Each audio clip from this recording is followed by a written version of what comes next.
Alright, hello everybody, and welcome to another video of Green Square Talks Battlebots. And so, pretty big group for this one. And returning for this podcast, Civilian Arc is at the upper middle, Mantine is over at the right side in the middle, and yeah, we got some new fellas here to this one. We have Blaze in the middle of the middle row, making his first appearance on the podcast, as well as appearing on this one. And we have Jake Ewert from Team Hydra at the top right, and then the bottom right, yeah, their cameras aren't on, which is totally fine. But we have Jeff Waters from Jackpot on here, and yeah, this should be such a fun podcast. Definitely a big treat, even for me. So yeah, how's it going, everybody? Don't geek out too hard, no. I was watching everyone in the chat. Yeah, everyone should do pretty good. Yeah. I'm awesome. I'm doing pretty good. Yeah, I'm dying here, man. that's me as well. We gotta get to the excited stuff because Oh yeah. this episode here was just exciting. Oh It was yeah. probably one I of the best fight for fight, best matches Oh yeah, that fight there for was. fight. It was one of the greatest episodes of all time. If we're talking fight by fight. Yeah.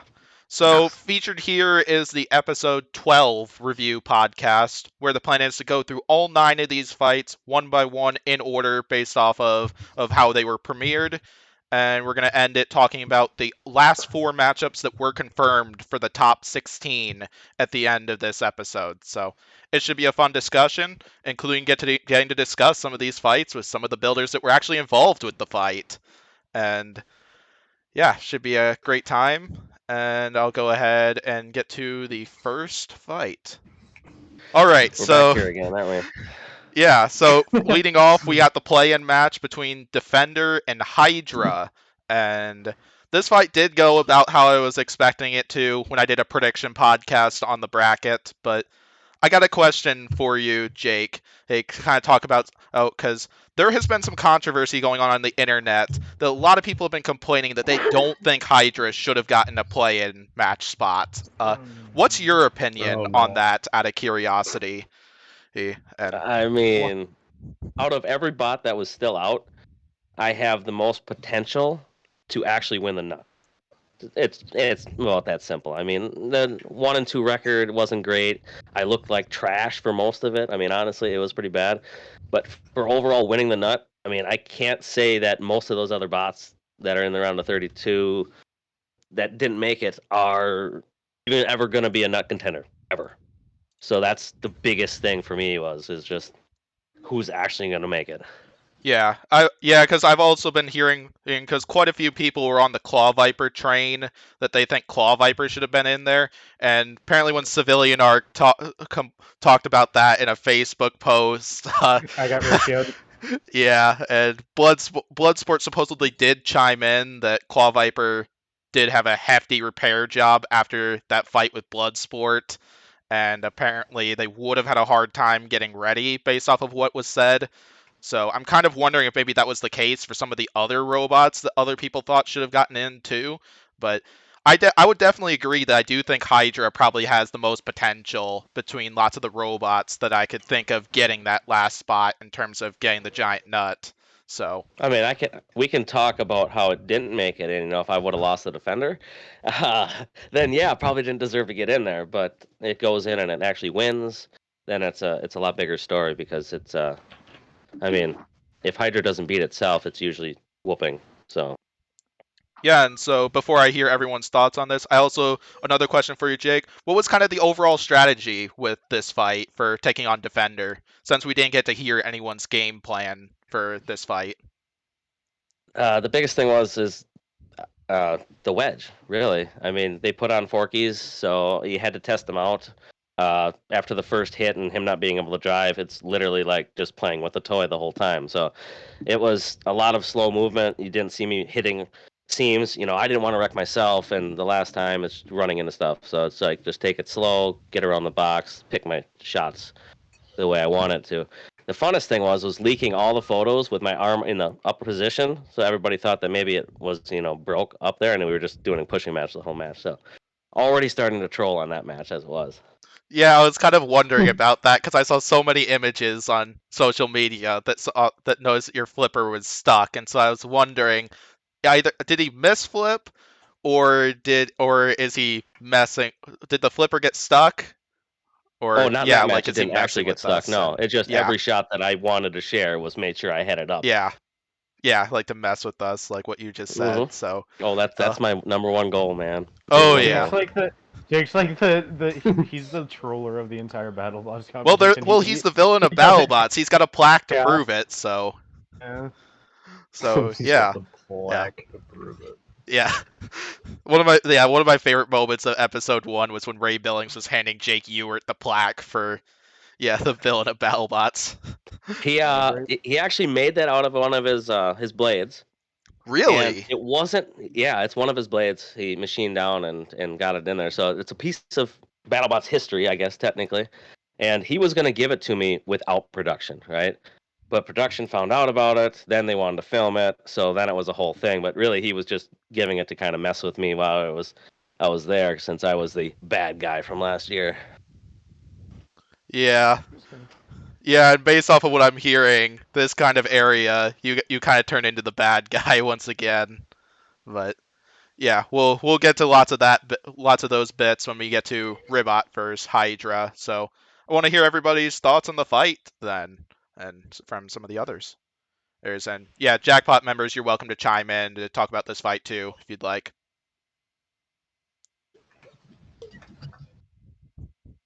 Actually, I'm going to be honest here. I haven't seen the new episode yet. Oh, I saw it. Oh, you did? Spoiler alert. We won. Okay. Yeah. That's good. I've been super busy with work, so I haven't been able to keep up with the show as far as like things are airing. I did know Hydra won because the internet was real mad. yeah, the internet was mad.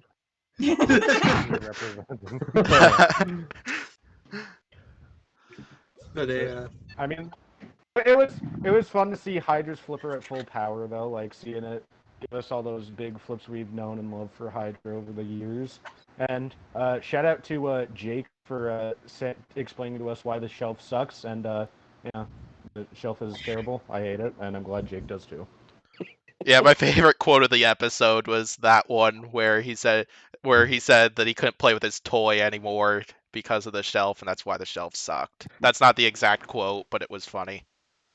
It was funny that they didn't actually bash on me harder for calling Defender a toy, though. That's what I was kind of going after. They're trying to set up the new hex bug being Defenders. That's Yeah. like, do you want to not be able to play with your toy anymore? Defender, put it on the shelf. Oh my gosh. A four-wheel drive car, I don't mind the shelf so much. So we don't spin horizontally, so it doesn't really affect us.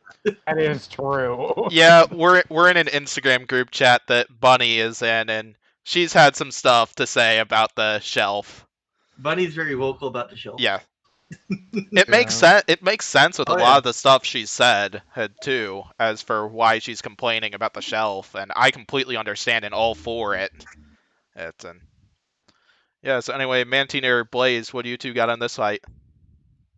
I mean, that is exactly what I expected. Hydra's kind of dogging on, what is essentially a rookie. It was good to watch Hydra work. That was nice. So I wasn't actually able to see this fight, but I saw every other fight. Yeah, you'll have to check out the fight after this podcast, because that was an awesome fight. Like, great performance from Hydra. Like, it was nice to see Hydra fire the flipper at full power and not break in the process.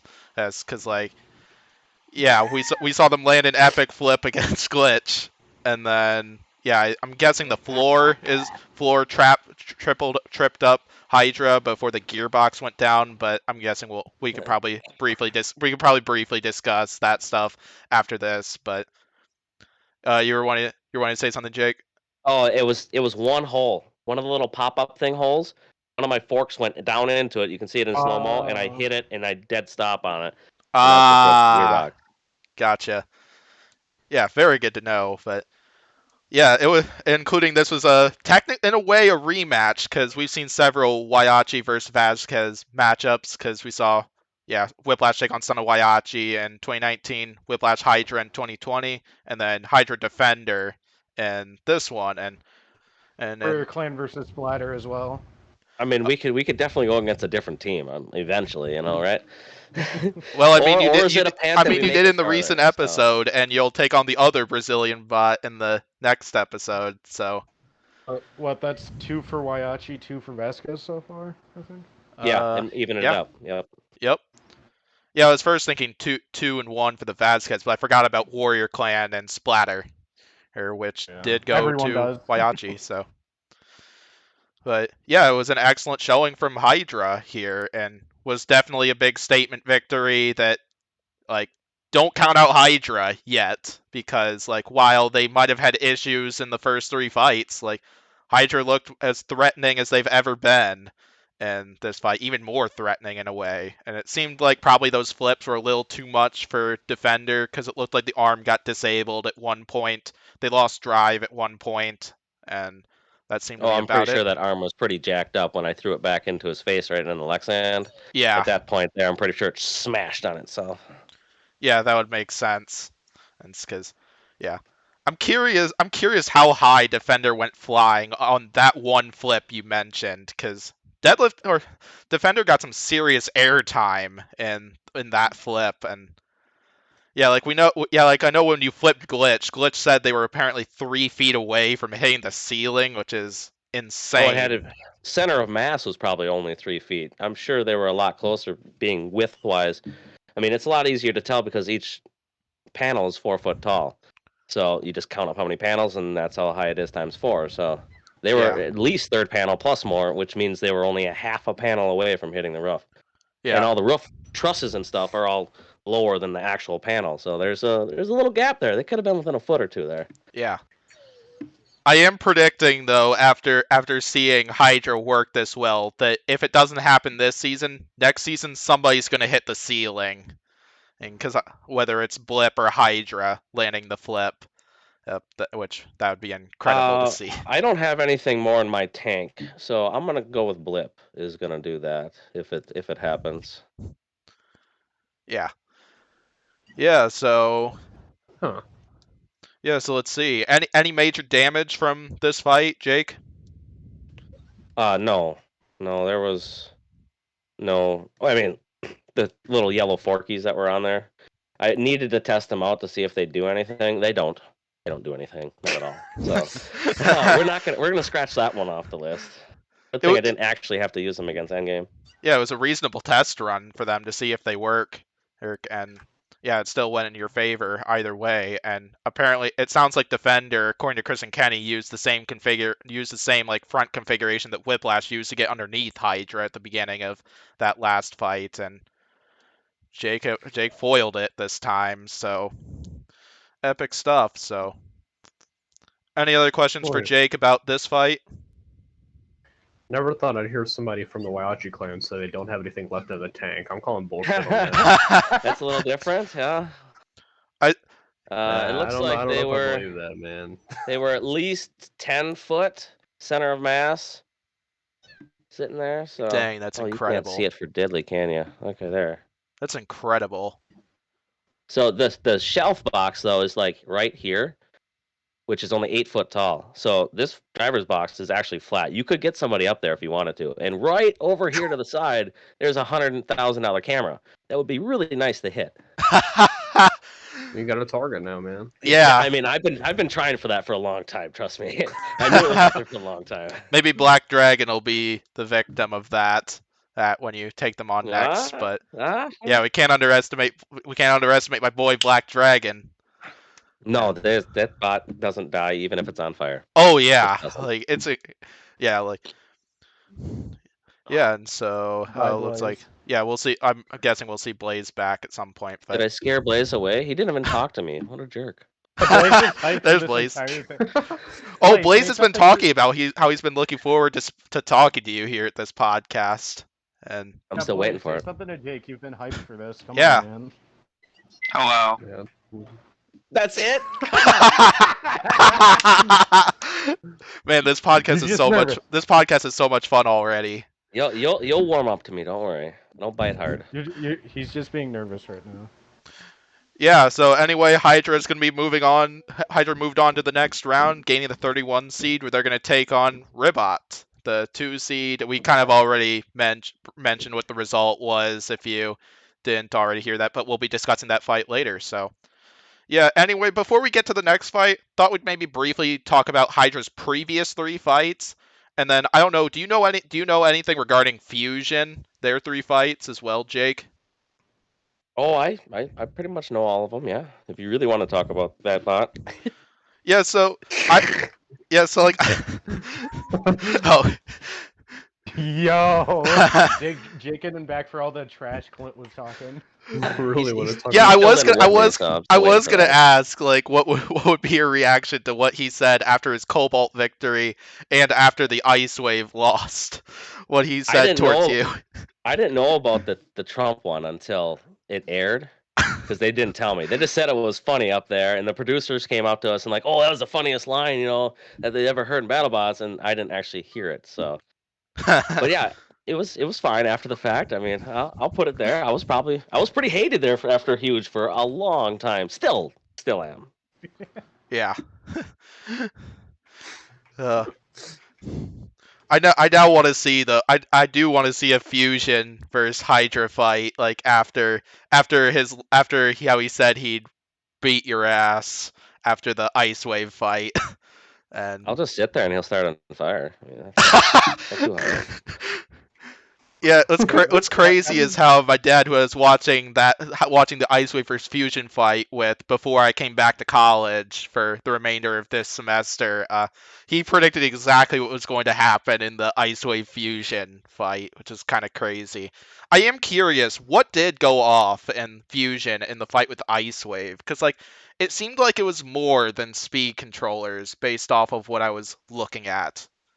But on that one there, it was actually a lipo fire. Our first one ever in BattleBots or testing or anything for that matter. So, we think there was a bolt that was kind of just poking out just a little bit, and it punctured one of the batteries on the Fusion, because it's super tight in that bot. I mean, like, it's not even funny how everything is packed in there. The only bot that's probably a little bit tighter would be Copperhead as far as sheer size, but otherwise it's like 4.5 inches between weapons. So everything is packed in there. Way too much. And there's barely like an 1/8 inch of foam holding thing. So we assume that the one hit actually took it out, and then it just popped on fire. But yeah, the speed controller is getting into that match, because if you didn't know, it started on fire the first time going up against Copperhead, which nobody really said anything about. They got over to the box right before he hit the green square or the start button. Poof, started on fire. So then he went back to the pits and he revamped everything, put new speed controllers in, and then they tried to get it working as best as they could, trying to get back into that same match like a few hours later. So that's probably why it wasn't spinning at all for the most part, because it was new speed controllers, new setups, new everything. So it just was mostly just to get. I was about to ask why the vertical spinner wasn't spinning, but you practically just answered it right there. Because I watched Robert Cowan's recap video on the Fusion fight, and he talked about how that fight did get delayed because of the issue you just mentioned, but then he wasn't sure why the vertical spinner wasn't spinning, and yeah, it's great to finally know the reason why, because I've been curious about it for a while. Well, and so it was bad. I mean, there was getting into the box and it works, and then you spin it up, and then right before you hit it, then it all of a sudden starts on fire is not good. Yeah. Yeah, Fusion's definitely... It's been a wild ride for Fusion this season. Like, that victory against Cobalt was spectacular, and then, unfortunately, they put up a good fight against Copperhead, and then Ice Wave was unfortunately a little bit of a disappointment. Oh gosh, that thing! Damn. I know.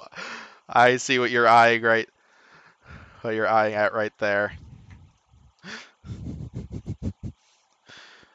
What I give a lot of credit to is, good Rebottle, who making the updated version of the Battlebots Robot Arena 2 mod. Supposedly he did make a vertical spinner version of Hydra based off of what you were trolling at the beginning of the season, and I can't wait for the mod to come out and actually like try that out. And then... I mean, wouldn't a vertical Hydra work really well? I mean, it already has almost the best ground game you can get. I mean, Flipper is almost a handicap at this point because it's hit or miss. You go up there, it's not really damaging, but if you were to go up and drive up me every time and get hit by a vertical spinner, I mean, probably going to be a pretty easy match most of the time. Yeah, I want to chime in. I have a question. Theoretically, if you opted to use the vertical spinner, would they allow you to do that? Absolutely. It's like Ribbot. Okay. Just modularity. Okay, cool. Yeah, very good question, Pory. Pory. So yeah, then for Hydra's fights with Endgame, Glitch, and Gruff, I was wondering if maybe you could tell us about like the damage that was taken in those three fights that was causing Hydra so many issues. Like we were briefly talking about them in past podcasts, and then I know you talked about them in your recap videos. I was wondering if maybe you could talk a little more about some of that stuff here. Well, the Endgame one was really bad as far as the wedgelets go because it did take a lot of damage after the pump controller burnt out. And that happened before I even left the starting square, which we tested. I literally ran this thing for hours on end, testing to make sure that it wasn't going to run the pump because we were thinking Fusion pulls too many amps. Well, my pump only pulls 100 amps at any time. Didn't think it was going to be a problem having that stuff in there. But after the fact, it just blew up all by itself. But the frame itself didn't take any hits. That thing's still pristine. I mean, it was just the front wedgies that always get mangled, which technically is a blade of armor, I guess you can call it. This one. Yeah. So yeah, she's got a few cuts and jingles to her, but I mean, otherwise, the flipper still worked after I put a new speed controller in, so I was there. The Gruff match coming in, there was nothing wrong with that one after the fact, besides for the big valve that wasn't firing, and I can't tell. Well, I never tested it. Okay, let's put it that way. Before a match to see if both the big valves were firing. There's a big valve and a small valve that fire at the same time. Well, I just go flip or not flip, and if it works, it works. So going into the match, you think that it's going, it's not. And when we come out there, now the big valve was kinked over in the endgame fight, and we didn't actually notice it because the way we tested it didn't test. So the new way of testing is now we go about it and we just unplug the two valves and let her go, and then see which one actually fires to make sure that it fires every time. That's why in the glitch match you actually get a full framed fire. Unfortunately, that one had a gearbox lockup. So in each match there was something different that went wrong, and I really felt bad after the glitch fight, hearing that that issue supposedly like solved itself or something, and you were able to drive back to your square after you were counted out in the glitch fight.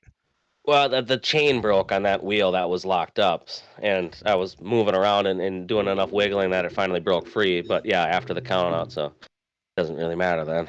But yeah, the whole glitch match after I was stuck, I was telling the ref to count me out because I knew I wasn't moving. So it's like I'm not going to sit there and just keep shaking around like somebody else was further on in this episode. But but he said I couldn't count me out because glitch kept interfering. Kept touching. So they can't count me out if he go. So I was already pre-primed to do what I did later in this episode. So I knew exactly what I needed to do. Yeah, definitely. Excellent stuff. And yeah, do you think we'll get to see a new Son of Waiachi back at Battlebots and even potentially a new Falcon? Not with the shelf. Falcon, though, is a possibility. Or a revamped Fusion, because we do have a few things on the drawing board to maybe make an egg beater Fusion this time. I have a question. Where's Walking Death? It's still on the drawing board. It is. Unfortunately, we don't want to put too much time into something that if we bring it and it does good, they're going to change the rules on again, so we can't bring it. Oh, not again. Yeah, it's one of those. I mean, I can tell you Shadow what it is. It's two magnetic pods, and there's stalks that come up about 3 feet off the ground, and it just kind of like one drags the foot around, and then the other one drags the foot around. So there's literally just two pods there, and it kind of interchanges its stepping pattern.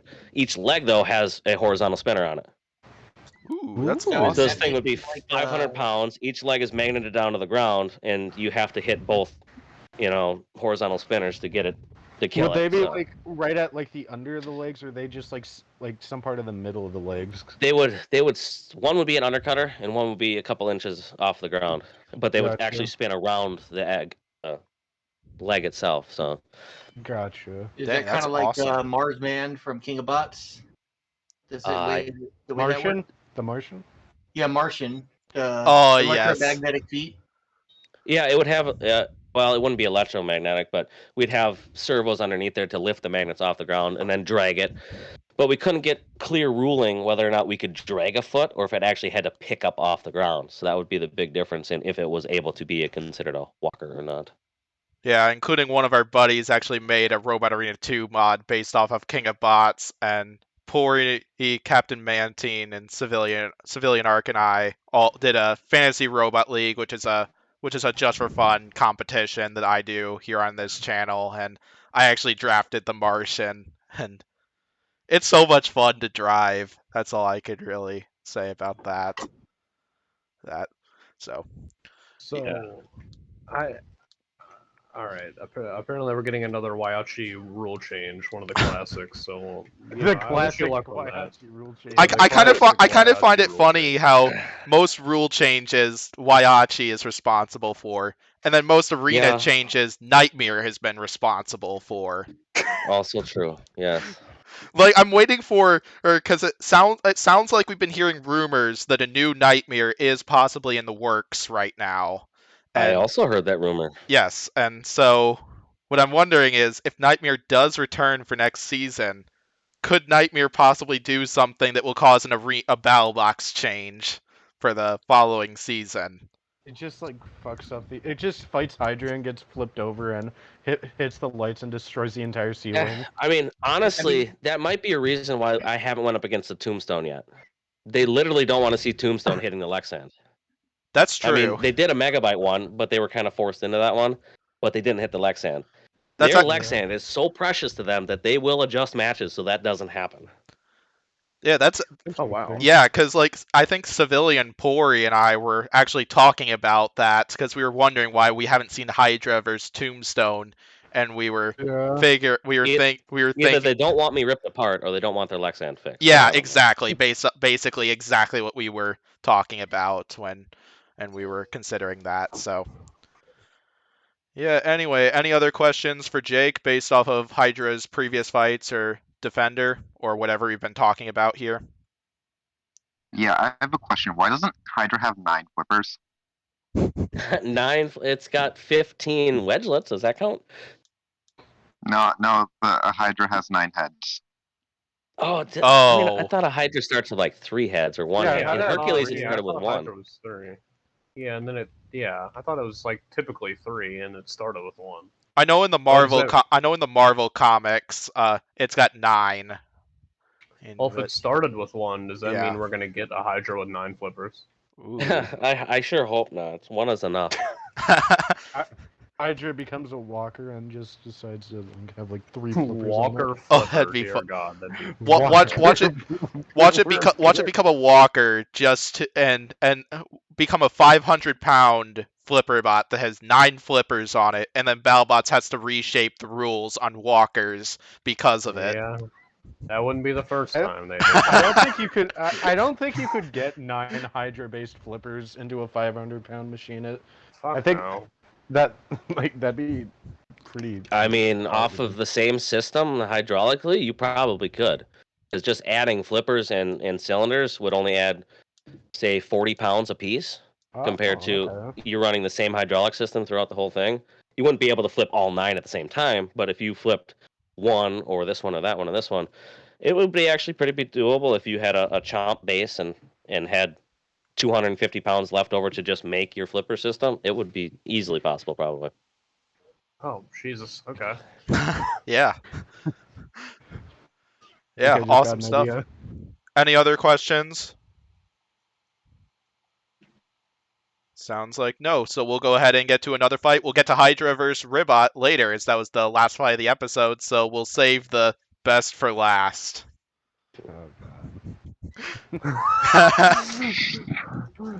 Most controversial, sure. My rant. All right, Oh, no, so not this one. yeah, this one's Civilian Arc.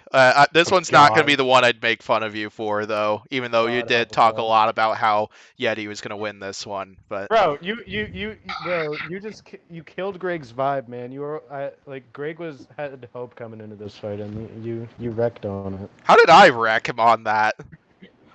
Like, I wasn't at Battlebots. I didn't attend it live. Come on, man. Anyway, Cobalt and Yeti for this one, and yeah, I think this one was going to come down to who would win the ground game, and Yeti was definitely winning that at first, and Greg Gibson, I give him a lot of credit for how well he was taking advantage of Cobalt's gyro issues, as he was able to get a few nice hits before, I believe, Cobalt bent the forks, and then all hell broke loose from there, and it eventually ended up being the end of Yeti, so yeah, I'll go ahead and leave it to anyone here. Here, what has everybody got on this fight?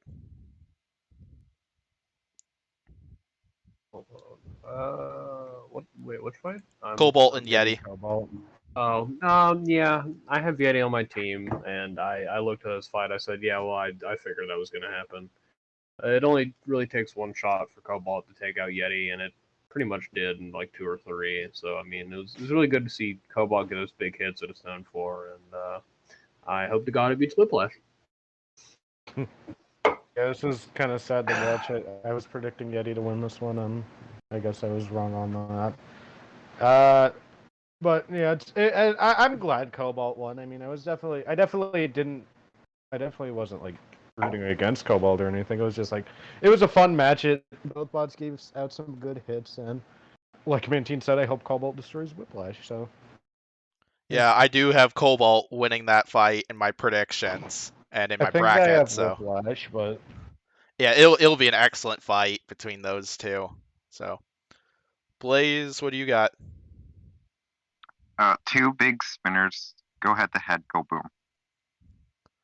Yeah, that was accurate. I thought A lot of words there. I thought about inviting Matt Maxim to this one as well. Oh, unfortunately, though, I think I ran out of time before I could quick send out the invite.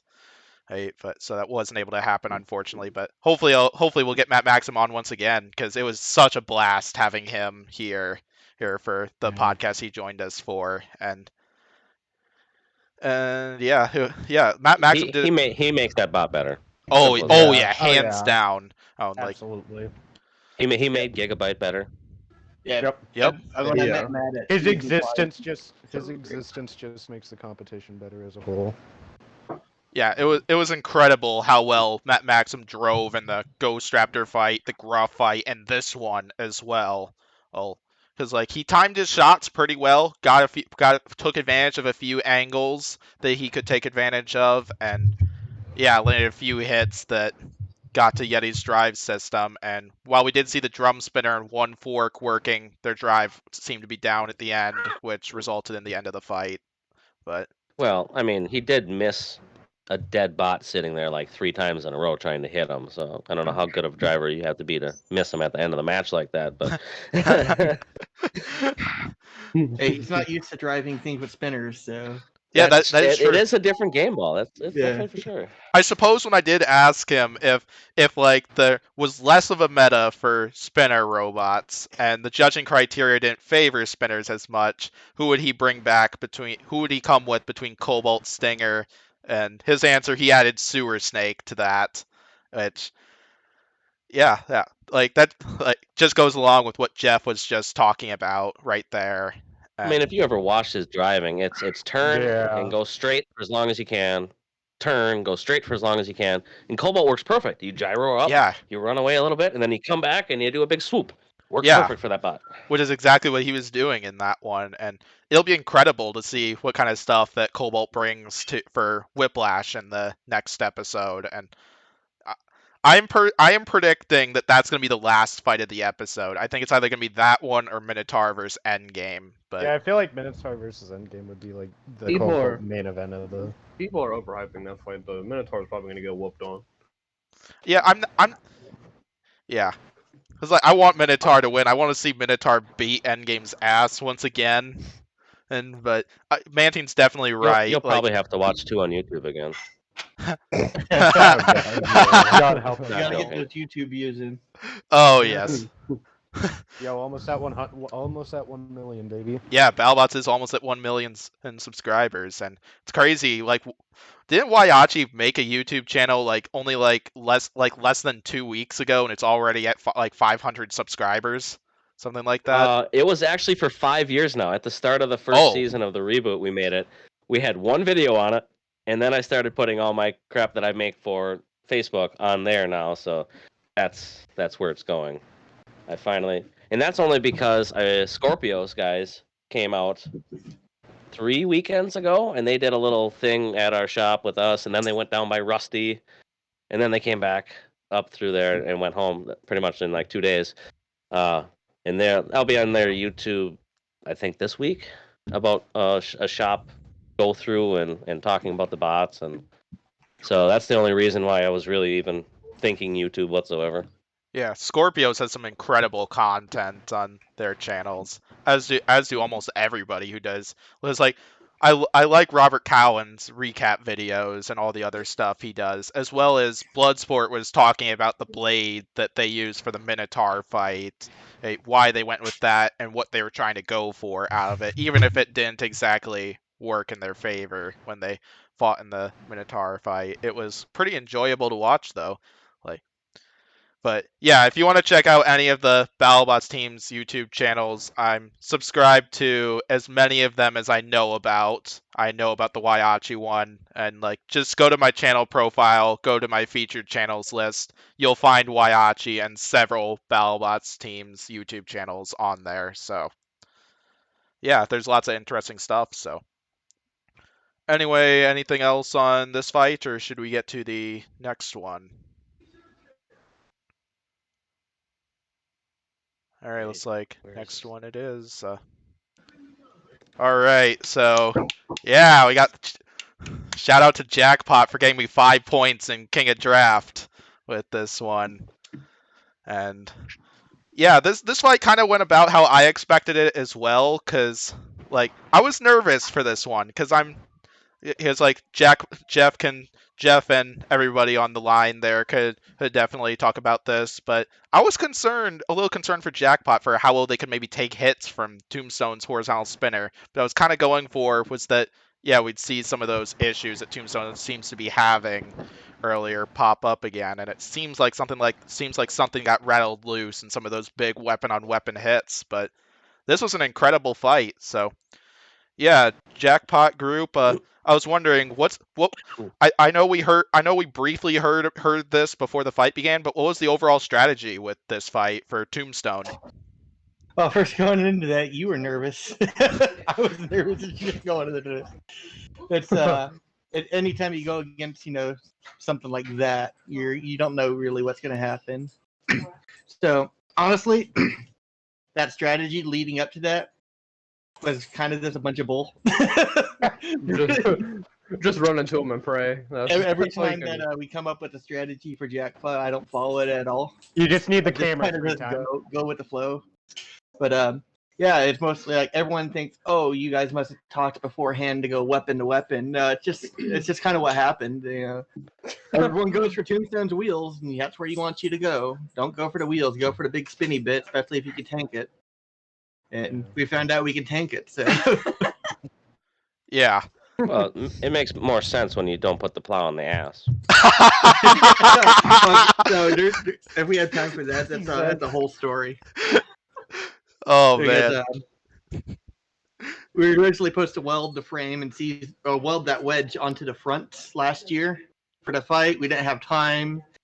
and it was using the same pivots as the axle. So if it got hit too much, we'd lose our front wheels. That that whole first season 5 Jackpot was kind of this a rush job, and like, oh hey, we're fighting in 3 weeks, so let's build this. Hey, I mean, it's a rush job that went 3-0, so Yeah. I mean, I will say I did rewatch the Rotator Jackpot fight, and I was actually surprised how well the butt wedge worked. Yeah. But it's more effective on the front, like Jake said. We're now officially 3-1 against horizontals all time. So, and You know what you should have called that plow? Crack check. Oh my god. Oh, gotta love having Jake on the Oh, podcast here. This rocks. Here we go. Jake, you're invited to every single podcast here. Yeah, Jeff, you're also invited to every single podcast here. Yeah, usually I'm more set up electronic wise, but everything we're in between locations right now. I'll just say that it's been like that for a few months. So all of VCR moved at the same time. It was literally situation. every single person on Jackpot has moved within the past year or is moving within the next month. So everything's just chaotic right now. Yeah, I know Bunny mentioned that a little bit after I bought one of the E-Tech covers off their store before filming began, and when I asked if the whole team could sign it, is that delayed shipping a little bit, mostly because like the team is so spread out. But I didn't care and stuff. Like I'm totally patient, especially when it comes to parts like that. But anyway, back to this fight. So let's go ahead and hear from the co-hosts. What do you all have on this fight then? And what do you all think? Tombstone is doing what Tombstone does, just dying. Aw. Dude, everybody with the big plow knows how to beat Tombstone, honestly. Yeah. I mean, they can redesign the bot all they want and put lipos into it, and dude, it can't take its own hits anymore. It just can't. No, it's more powerful than ever. I've said it once. What I think what killed Tombstone is a 250 mile per hour tip lead. But when season 1, season 2, that's when he was still spinning at like 400 and something. It was stupid.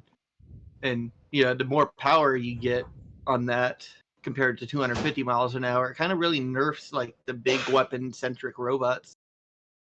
Yeah, I've said it once. I've said it again. Tombstone is now, unfortunately, the BattleBots equivalent to Conor McGregor without the shitty personality. That's pretty good. It's lost its magic, but it can still dish out the hits. It as we saw here, it did some Jake huge Ewert's damage part of the to Facebook Jackpot. group, dude. Tombstone's it's washed, man. He sounds like the Facebook group every time. I didn't say wheel guards though. Yeah, everyone is right. He just needs to put wheel guards on it, and all of a sudden that's going to be the champion. Wheel guards is are Reddit. the way to go. No, that's Reddit. You see, Facebook just says they should hire it. Reddit's like, wheel guards, dude. Yeah, You know what it actually needs though? Wheel guards. You know, rotator backside wedge, right? I was Why the hell doesn't Tombstone have this? Like Have an me ass and Spin wedge? were me and Spin were talking. Ass forks actually. Me and Spin were talking about Tombstone this. ass fork. Me and Spin were talking about this in a podcast like last week. There should be more ass forks in the competition, as like Rotator's done really well with the ass forks against bots like Black Dragons and Jackpot. So Yeah. I mean, I feel like they'd work well. And I'm predicting that's actually going to be their strategy for when they take on Tantrum in the next round. The same thing they did with Black Dragon, I feel. I definitely could be wrong, but I could definitely see that happening, so. Yeah, anyway, Mantine or Blaze, you two got any thoughts on this fight? That was awesome, man. Tombstone sure did do what it does these days, and Jackpot very resilient. Man, it was a great fight by you guys. Well done. When he went back in for the second hit, I think I died inside real hard. Like that was one of those ones like he's gonna do it, and then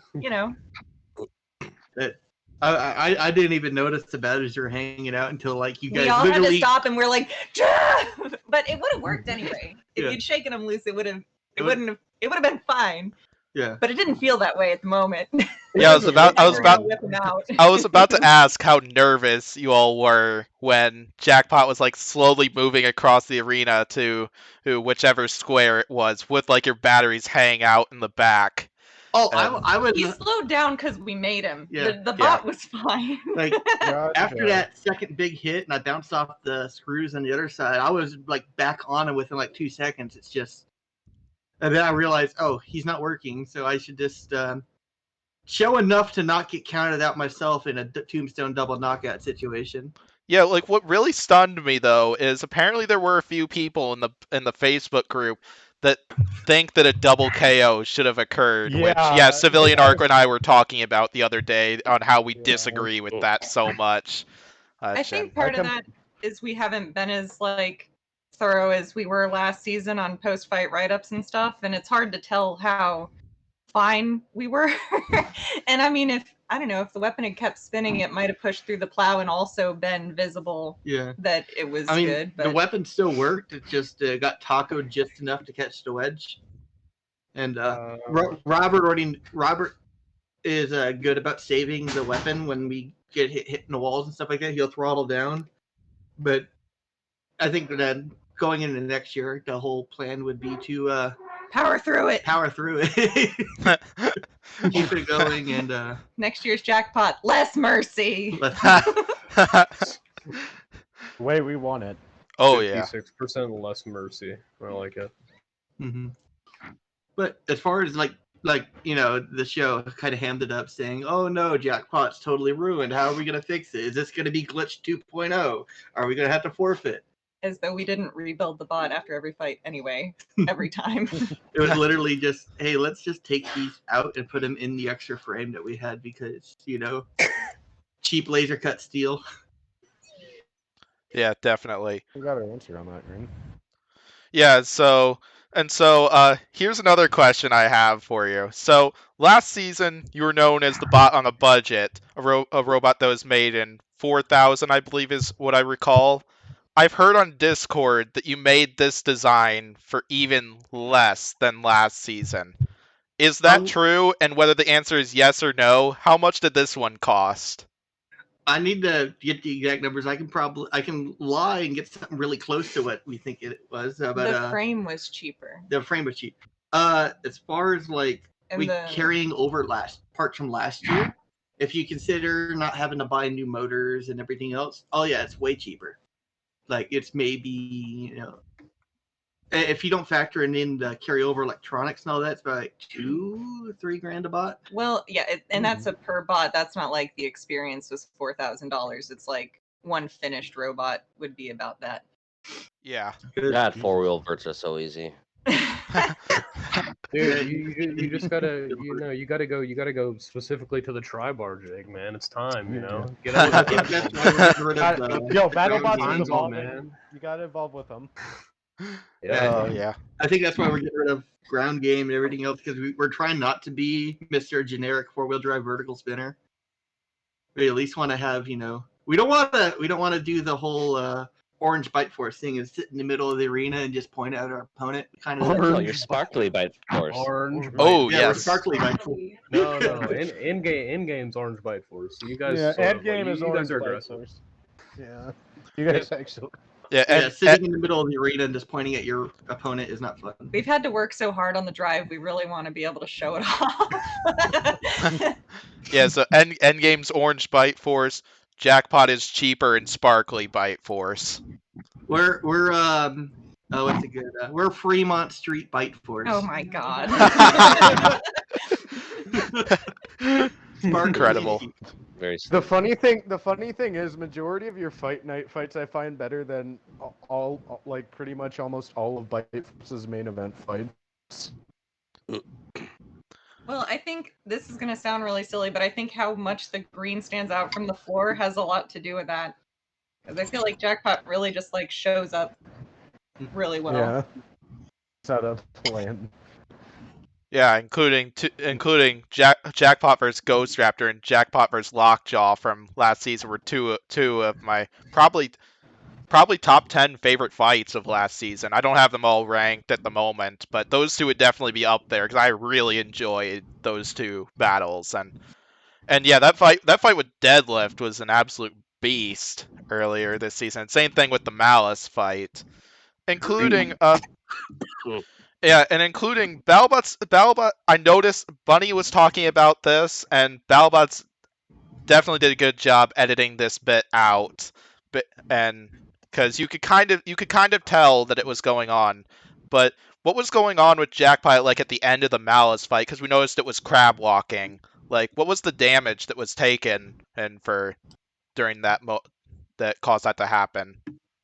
Okay, so that's mostly because I designed it dumb. So our jack shafts that go from our stage 1 motor to our stage 2 drive wheel. So it has an independent jack shaft in the middle that's on bushings, right? Now, normally people put round things in bushings. This is McMaster Carr 8mm hex shaft that goes through, so I can laser cut all our sprockets. So for the Deadlift and the Malice fight, we had basically a really bad broach inside of our bushings. But so it would be maybe 4 minutes of drive time before the whole drive system just failed. But after that, we us, Jason, and everyone in the team kind of just sat down and came up with a double zombie system, which is we then got steel tube that goes over the hex shaft, creating it into a round shaft. Then you put that into a larger bushing, and that's what we used in against Tombstone, and what we're going to be using against Blip. Awesome. We figured out how to put round things through round holes. That's they didn't. What we fixed. The school system in Vegas sucks, so I don't know how to put the school system out here in Norway. I don't know how to go into holes. It's also worth mentioning, though, that all the motors and everything for the drive system were from Season 5. Yeah. So after the Malice fight, we retired that drive, all the drive motors. Yeah. Yeah, either way, that was an incredible fight between Jackpot and Malice. And yeah, my next question involving the Deadlift fight. Yeah, Pory's always getting at me for this one whenever we're arguing about who would win between a Jackpot and Deadlift round 3 matchup, since it's 1-1 on each end. Yeah, so Jackpot seemed to be having drive problems in the majority of the first third of that fight. What was kind of the issues behind that one? So all the testing that happened in the off season was done on those bushings. On dirt roads. On dirt roads. Oh. Well, there's a lot of desert out here, so we just take you out to the desert and just spin it up and run an end to things. Lawnmowers. Like dunes. You ran into literally a sand dune. Yeah, a sand dune. A radiator. Jackpot will be great if we do off-roading Battlebots. But that'd be tight. So what happened in the Deadlift fight is the front left wheel locked up, so that's why I was kind of crab walking like that. So I was doing gyro dancing, trying to snap the chain, and eventually the chain snapped while Ace was, keeping Deadlift busy. So after that, we were kind of 3-wheel drive, and that's when the whole match kind of just changed. Yeah. Yeah. I have a question. Okay, so I'm a sucker for really stupid factoids and anecdotes about robots. So when you first revealed your robot, it was initially called Sabretooth. Why did you change the name? Were they like, you can't do this because a Robot Wars robot exists with that name, or what's the story behind that? Ooh, that's a good question. It was originally the two names were either gonna be Jackpot or Sabretooth, and we wanted. Robert really wanted to dress up as caveman. We wanted to go around and go ooga ooga ooga ah. Oh, that'd be cool. Dumb caveman, beat things with sticks, stuff like that. So that was the thing. It's like then, I feel so bad because I don't. Gabe. Yeah. Gabe messaged us and said, "Hey, that's my robot's name." And we were like, that's why it sounded like such a good name. Like we all were like, oh right, because I had Googled it just to make sure. And I think I Googled Sabretooth Battlebots, and my search history at the time was not robot centric enough, I guess. So I was like, yeah, it looks like this hasn't been taken. This is great. Let's be cavemen. So yeah, that whole I think that whole first week I didn't really. Well, no, actually the first 3 days I didn't sleep. Yeah. So it was came together so between fast. catting that known as Sabretooth at the time. Then as I went to go to bed, Greg Gibson messaged me. No. Is it Gibson? No. No. Well, Greg, no, we got Greg approved. Gibson's We not were Greg accepted. Gibson, We got accepted at Munson? Sabretooth. That's Greg the thing. Munson. Sorry. Greg I'm Munson had tired. approved it as Sabretooth, said he loved it, everything was great. And then Gabe let us know. But he was actually super cool about it. He was like, well, Wolverine is like Sabretooth's cousin in the comics, so like maybe you do that. Like he was really being nice to us about it. He was super, super gracious. We made sure we gave him like a thank you present for not being as douchey as I would be in that situation. Okay. So he was really nice to us and actually helped us out a lot season 5 in terms of how to handle production and not being overwhelmed. Yeah. But it was the BBC or whatever were the ones who were like, you can't. Yeah, so that's actually how it happened because I forget the company that works with Robot Wars and all that reached out to him and saying, hey, why are you building something for Battlebots? You have 5 years to wait. So that's how he found out about Sabretooth. No, somebody had tagged him in on our page being like, hey, I didn't know you were doing this, and he was like, I'm not. What? But that's the funny thing that I always think about is like we did get accepted as that. Like everybody just kind of collectively were like, oh yeah. It's just it's what it is. It's kind of sad that the fact that no one knew the name or we was just robot. we didn't think about it. That's the thing. It seemed like a lick of Robot Wars, but not like enough to like know anything past Tornado Cheated. So true. Fair. So true. Oh God, you're my hero, good Lord. I guess it didn't show up when I googled it. All right, so my next question is like the damage on Jackpot after this fight seemed to be a lot, like including Battlebots did a scene after this fight in the last episode. What was the damage report? What would the damage report be like for Jackpot after this fight? So, the main thing we would have to have done is patch the wedge. Again. Because that's the same wedge we use against Malice, and actually that's why that hole was so big. Is Tombstone hit exactly where the patch was from Malice, so it blew the patch out and just dug in a little bit deeper. So, but you never got around to patching the wedge because we looked for the bracket and there's no other than rotator, there's no horizontals left in the field, and they're like, okay, well, they're on the opposite side of the brackets. No, they're on the same side of the bracket as us. Yeah. It would have been happy to be the quarterfinals if we faced rotators, so we didn't worry about the wedge. So we started this like saying, okay, what do we need to do? We were fighting at the time. We already knew we were fighting Blip, so we basically just pulled everything out, put it into the frame that we set up for the main event. Basically, we had 3 frames with us. We had one for Fight Night, preseason stuff, and that got us through Deadlift, Malice, and Tombstone. Then we took that frame apart, saying it's seen enough, so we just kind of just threw it to the side. It could have been used again, but it was kind of tweaked. Like all 4 wheels were still touching the ground, but there was a little bit of buckling in some of the support structures. So pulled everything out, put it in the new frame, redid the wiring. Did a better drive system with the new double zombie system, as we were calling it, and it's basically we wired it, and it was better than the first 3 fights. Yeah. The Jackpot way. Yeah, incredible. It'll fix it.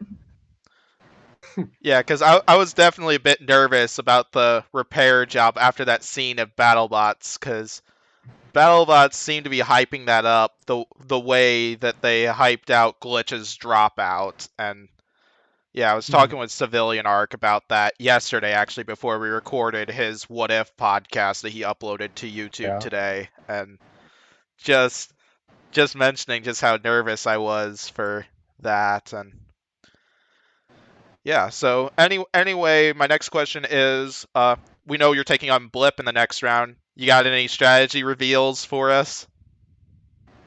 Like it matters because you stick to it so well. All right, stick to the strategy very well. A lot of it was us mostly just saying, "Are we going to do this or are we going to do that?" Or we kept like swapping out the front ends, and you'll see what front end we end up going with on Thursday.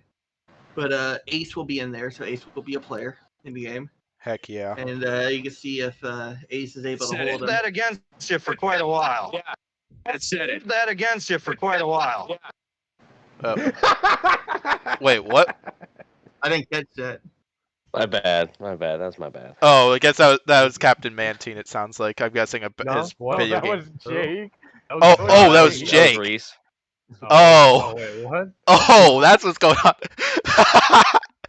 I was playing stuff in the background and it kind of went the wrong direction in the feed. That was so funny, though. Mantine gets pinned.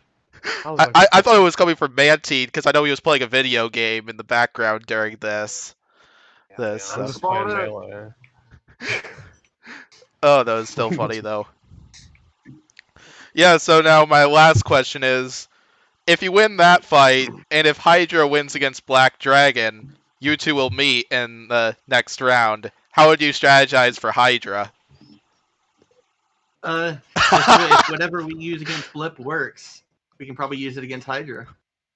I mean, we all know Blip is superior, right? Oh, damn! Not yet, we don't. Oh. However, if it goes the other way and Blip beats Jackpot and Hydra wins, we get that dream match that everyone on Reddit wants right now is the Hydra versus Blip. And so either way, you're gonna have a good fight. Bronco didn't want that match either. Yeah, well, Bronco was 0-4, so. That's true. Jake, I might as well ask you the same question. Like, how would you prepare for a fight with Jackpot if you did happen to go up against them, if you both won your next fight? Go in with the same bot as usual, I suppose. I mean, that's all I do ever is go in with almost the same setup. You got to beat the wedge game. I'm a flipper. I can't do anything if I don't do that. Yeah, I think it'd be an excellent fight if those two went up against each other. And oh man, that shot from Jackpot towards Jake was so funny. What I'd be terrified of is because our weapons are so thin. So if Hydra did flip us way up in the air, bump up into the ceiling, we're still spinning. We can do that whole deep six thing where we impale ourselves into the floor. Ah, the classic. It'd be the best and worst way to lose a fight. Okay, I got something for you. This is gonna be good. This is what we do here. Okay, so, where is this thing? Who else touches their wedgelets? Here, bigger. Okay. Who else touches their wedgelets with a knife? You gotta have that razor edge to beat all those boys in the ground game. You literally use a knife to check the sharpness of the blades.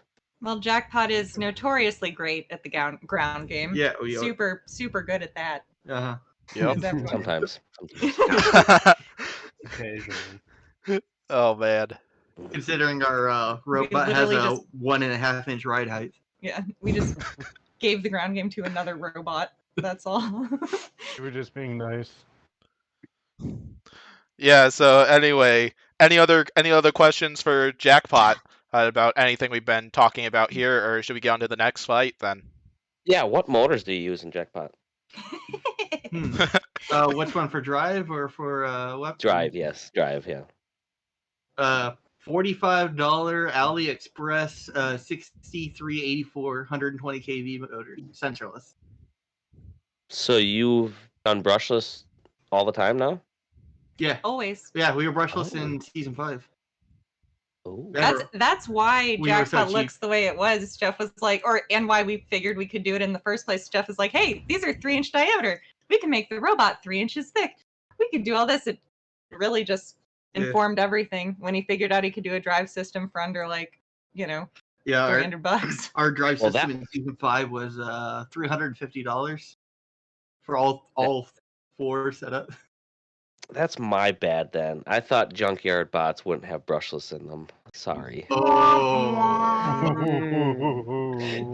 Impressed now, though. Impressed. Okay.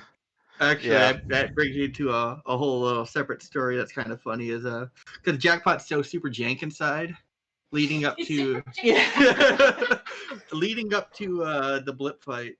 Was it? I don't know if it was Aaron or someone from Blip. No, it wasn't Aaron. It was Dylan or something. I don't know. It was one of the Blip members. They came over, to look at the inside of the Jackpot, and they're like, "Okay, we have nothing to hide. It's basic, anyone can." Who else touches their wedge? So with zip tie, or no, with bungee cords this time. Yeah, bungee cord holding the wedges down. But they go and look in the inside of the robot. They see the hex keys going into like round 5, and they're like, "The more we look at the robot, the less we know." So we're just going to leave. When one of the Blip guys says, "How does your robot work?" You kind of like, "Look, man, you have string in your robot. What the hell?" Oh man, awesome. Okay, Jake, I have a question. Why does Hydra have brushless motor? Why does it? Yeah, if Junkbots shouldn't have brushless motors, why does Hydra have some? It didn't to start with. It was all mag motors to start with, and then the second season we went in with brushless drive, but kept the long mag on the pump, and then this year we went brushless on everything. So it's about weight. I mean, I saved 16 pounds going to the brushless drive, and it's got 4 times the horsepower in it, so it's quite a bit more substantial and a lot less weight saving. So I can actually throw armor on it now. Drive weapon motors. Oh yeah. Our weapon motors did literally come out of a junk pile, though. They were Chimera's rejected. The ones that didn't pass their QCs, good enough for Jackpot. Yeah, they just threw them out of out of the trash. The whole weapon assembly for like drive, or for the whole weapon, like electronic side, motor and ESC and all that, are they're straight out of "We're throwing these away. Do you want them?" Chimera. And that is exactly what we want. Incredible. So yeah, because I think because it's all marine stuff that they do. They're like, well, these aren't watertight, so we they're like, okay, I think we'll manage. Or like these ESCs don't have the BEC doesn't work in them when they came. So if you can supply power to your receiver, you're fine. You can use them.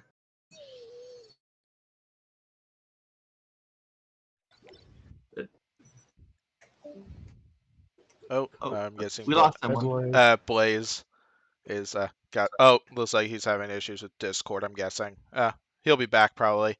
But yeah, Jake, if Jackpot was to buy like motors or something from Waiachi or anything from Waiachi, would you sell them the real products or would you sell them fake products to try to sabotage them if they went up against a Waiachi bot?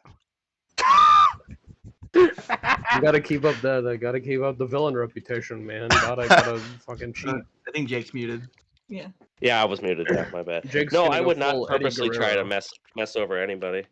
You're not just gonna pull Eddie. They wouldn't buy our stuff because my stuff is more expensive than their whole bot. But I was just about to say that I can't afford Waiachi. Well, season 5 we had used mini switches, right? Yeah, we had used. No, that's the one thing I did get is I did get the proper Waiachi switches. He did, yep, for once. Then we got rid of it. He can't.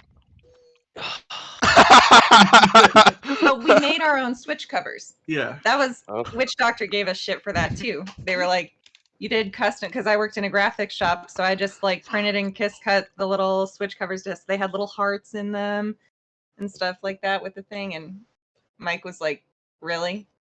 This is the thing you did all out. you have custom Jackpot covers and the switch covers. Yeah. We did that right. We handed them out. People used them. Yeah. Other people used them. They did because I charged for mine. So That's why we needed our. That's why everyone. That's why we were the favorite team in season 5 because no one wanted to spend money over there. They're like, oh hey, these guys got switch covers and that'll get us through tech. Uh-huh. Yeah. We can't might use as well them not now. use switches. Maybe that's why nobody decided to buy the bike rack after last season. Oh, they should have. Yeah. And there was people that regretted it going up against Huge the next fight. So. Slapbox sure did. Yeah. We could just we talked about that. Just putting the bike rack right on Jackpot's two arms if we ever faced Huge. They didn't like that joke at all. No. Yeah. Well, it's not that bike rack. You actually need a split bike rack. So your vertical spinner can still stick out in front, but bars come out horizontally from either side. So his wheels can't hit you and his blade can't hit you, but your vertical spinner spits out far enough so when you get to the side wheels, you can still hit them. Every vertical spinner should have this set up for Huge. We have a GIF somewhere of what you mocked up. Yeah. Because instead of the slot machine arms, it would be giant, huge huggers. Mm-hmm. Yeah. With hands? Fuzzy hands? Oh, man. Fuzzy hands would be great. I guess we got it now. Mm-hmm. Put fake hands on everything. Gotcha. Googly eyes. Apparently that's how you get cool looking bots with big googly eyes. We all know if your robot is animal themed, you get accepted. Yeah. It's based. Hey, that's why maybe that's why Blip has eyes on their robot. So it could get accepted. Yeah, man. Robots with eyes sell toys. Yeah. Bro, why do you think Tantrum got accepted this season? Why else do you think Rusty 5? got a Oh, hex God. bug this year? Tiny fists. Oh, don't even start me on that. I like him. I like the guy.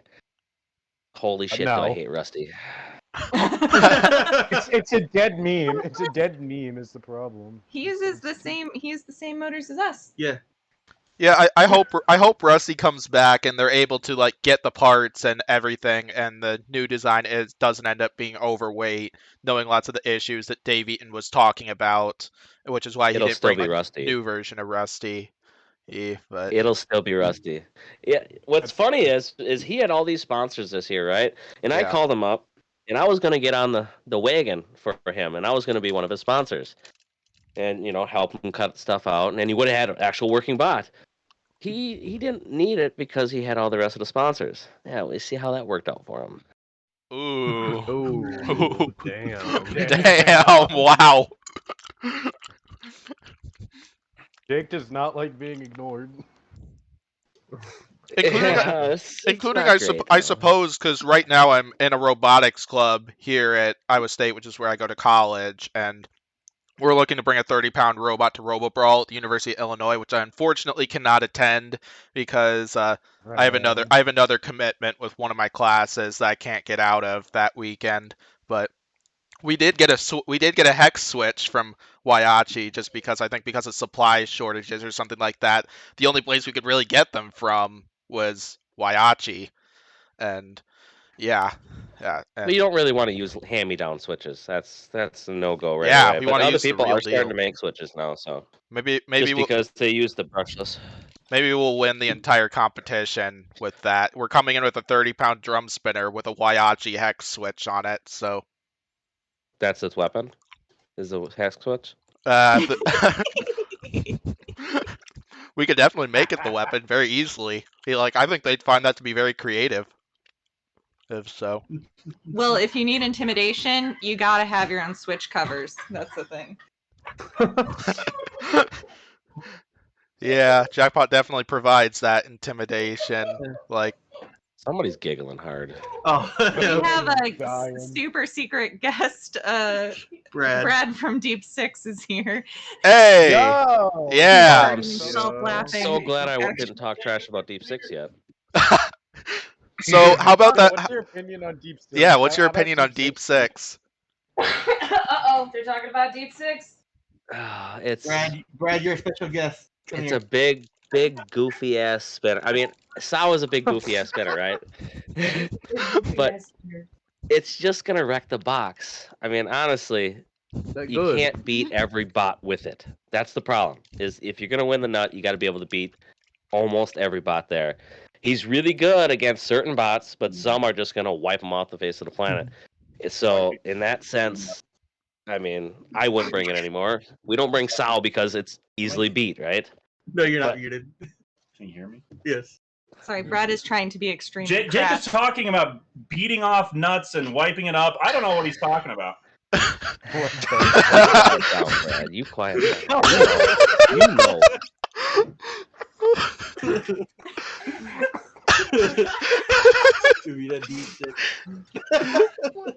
Oh Hey, you my need a new gosh. team this year?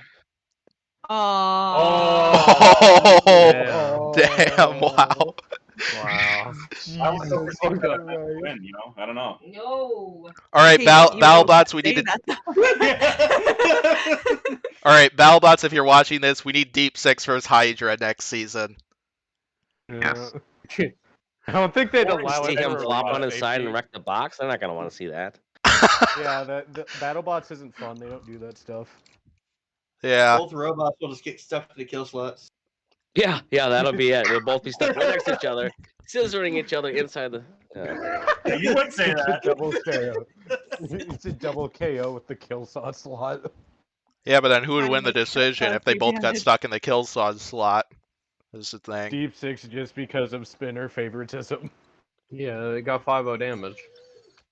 Yeah, it got 5-0 damage. just We all like know this damage did. is all you need to win the sport. Exactly. That's why It really Hydra should be needs like to that. retire, dude. It's wash. Yep, it really is. Yeah, man. You know. Wow. It is stupid to bring a non-spinner. It really is, honestly. But it's really cool Well, to see. Jackpot, It's we really didn't cool to see expect to bring different Jackpot types of flippers like Hydra and Blip. That, for example, including one of the tech lessons I'm actually looking to take during my last year of college is on hydraulics. And yeah, I mean, if they wanted a better show, they'd have all flippers. They still get the height, Well, the that's Robot vertical, Wars. the vertical, thing going on without having super destructive robots. So it's, I mean, Robot Wars got canceled, so. Yeah, because True. stuck. there's other So reasons true. Robot Wars got canceled. We'll They're go into British those. people, that's why. Yeah, it usually is. British. Yeah, exactly. That's probably a quote unquote from Pory because he always says that. Yeah. Yeah, British. Yeah. I'm sorry, what? What was that? We commented how like your comments on Rapid on how it's British and Yeah. No, I just like making fun of because everyone acts like Rapid is like this phenomenal, groundbreaking It thing. But is. it's literally just another Brit flipper. But everyone's like, "Oh, it's so good because it has like gears in it or something." It's like, bro, Bro, you stop think that it could shit. lose to you think it could lose to Extinguisher? The points in In BattleBots, absolutely, yeah. 'Cause it's just another Brit flipper, man. Like it's cool, sure, but like you see one Brit flipper, you kind of see them all. including Oh, they I still think think they're the best flippers in the world. I can't wait till they finally get their asses over to here and we can just stomp them. yeah. Stop Do that. you discussion. think they'd hire Jake Ewert offer Jake Ewert a job if Hydra won against Rapid if Rapid came down to BattleBots? Well, he'd definitely be getting a job because, like, let's be real. Like, as much as I do want to see Brit flippers and BattleBots, like the Hydras and even like the Sub-Zeros would probably wash them if we're being honest. Yeah. Probably, but There's I mean- no pit for them to hide behind. I mean, if you can't afford a red, That's true. I can't afford Jake.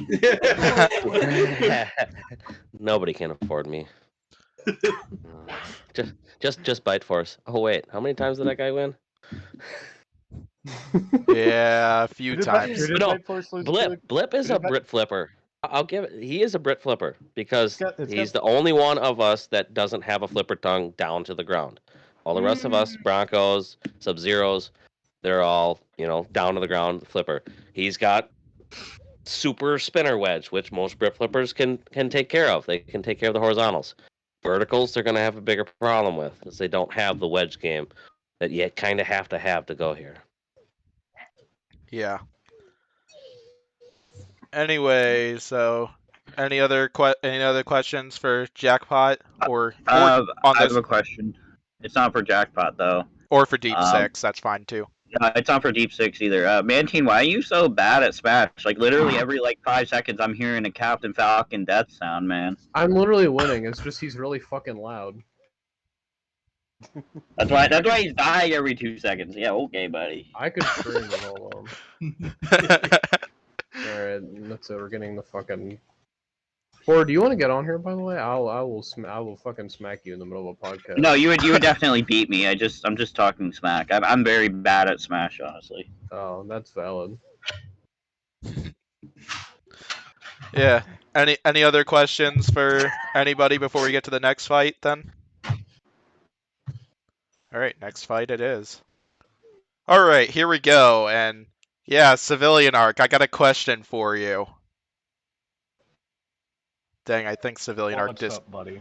Okay, so you remember in the last podcast, or at the end of it, I said that I had a gut feeling that one of Black Dragon and Ribbot was not going to make it to the top 16. You and Pory flat out assumed that it would be Black Dragon going out in the top 32, and Ribbot would be going to the top 16 then. Yeah, because Look what happened right there. We saw.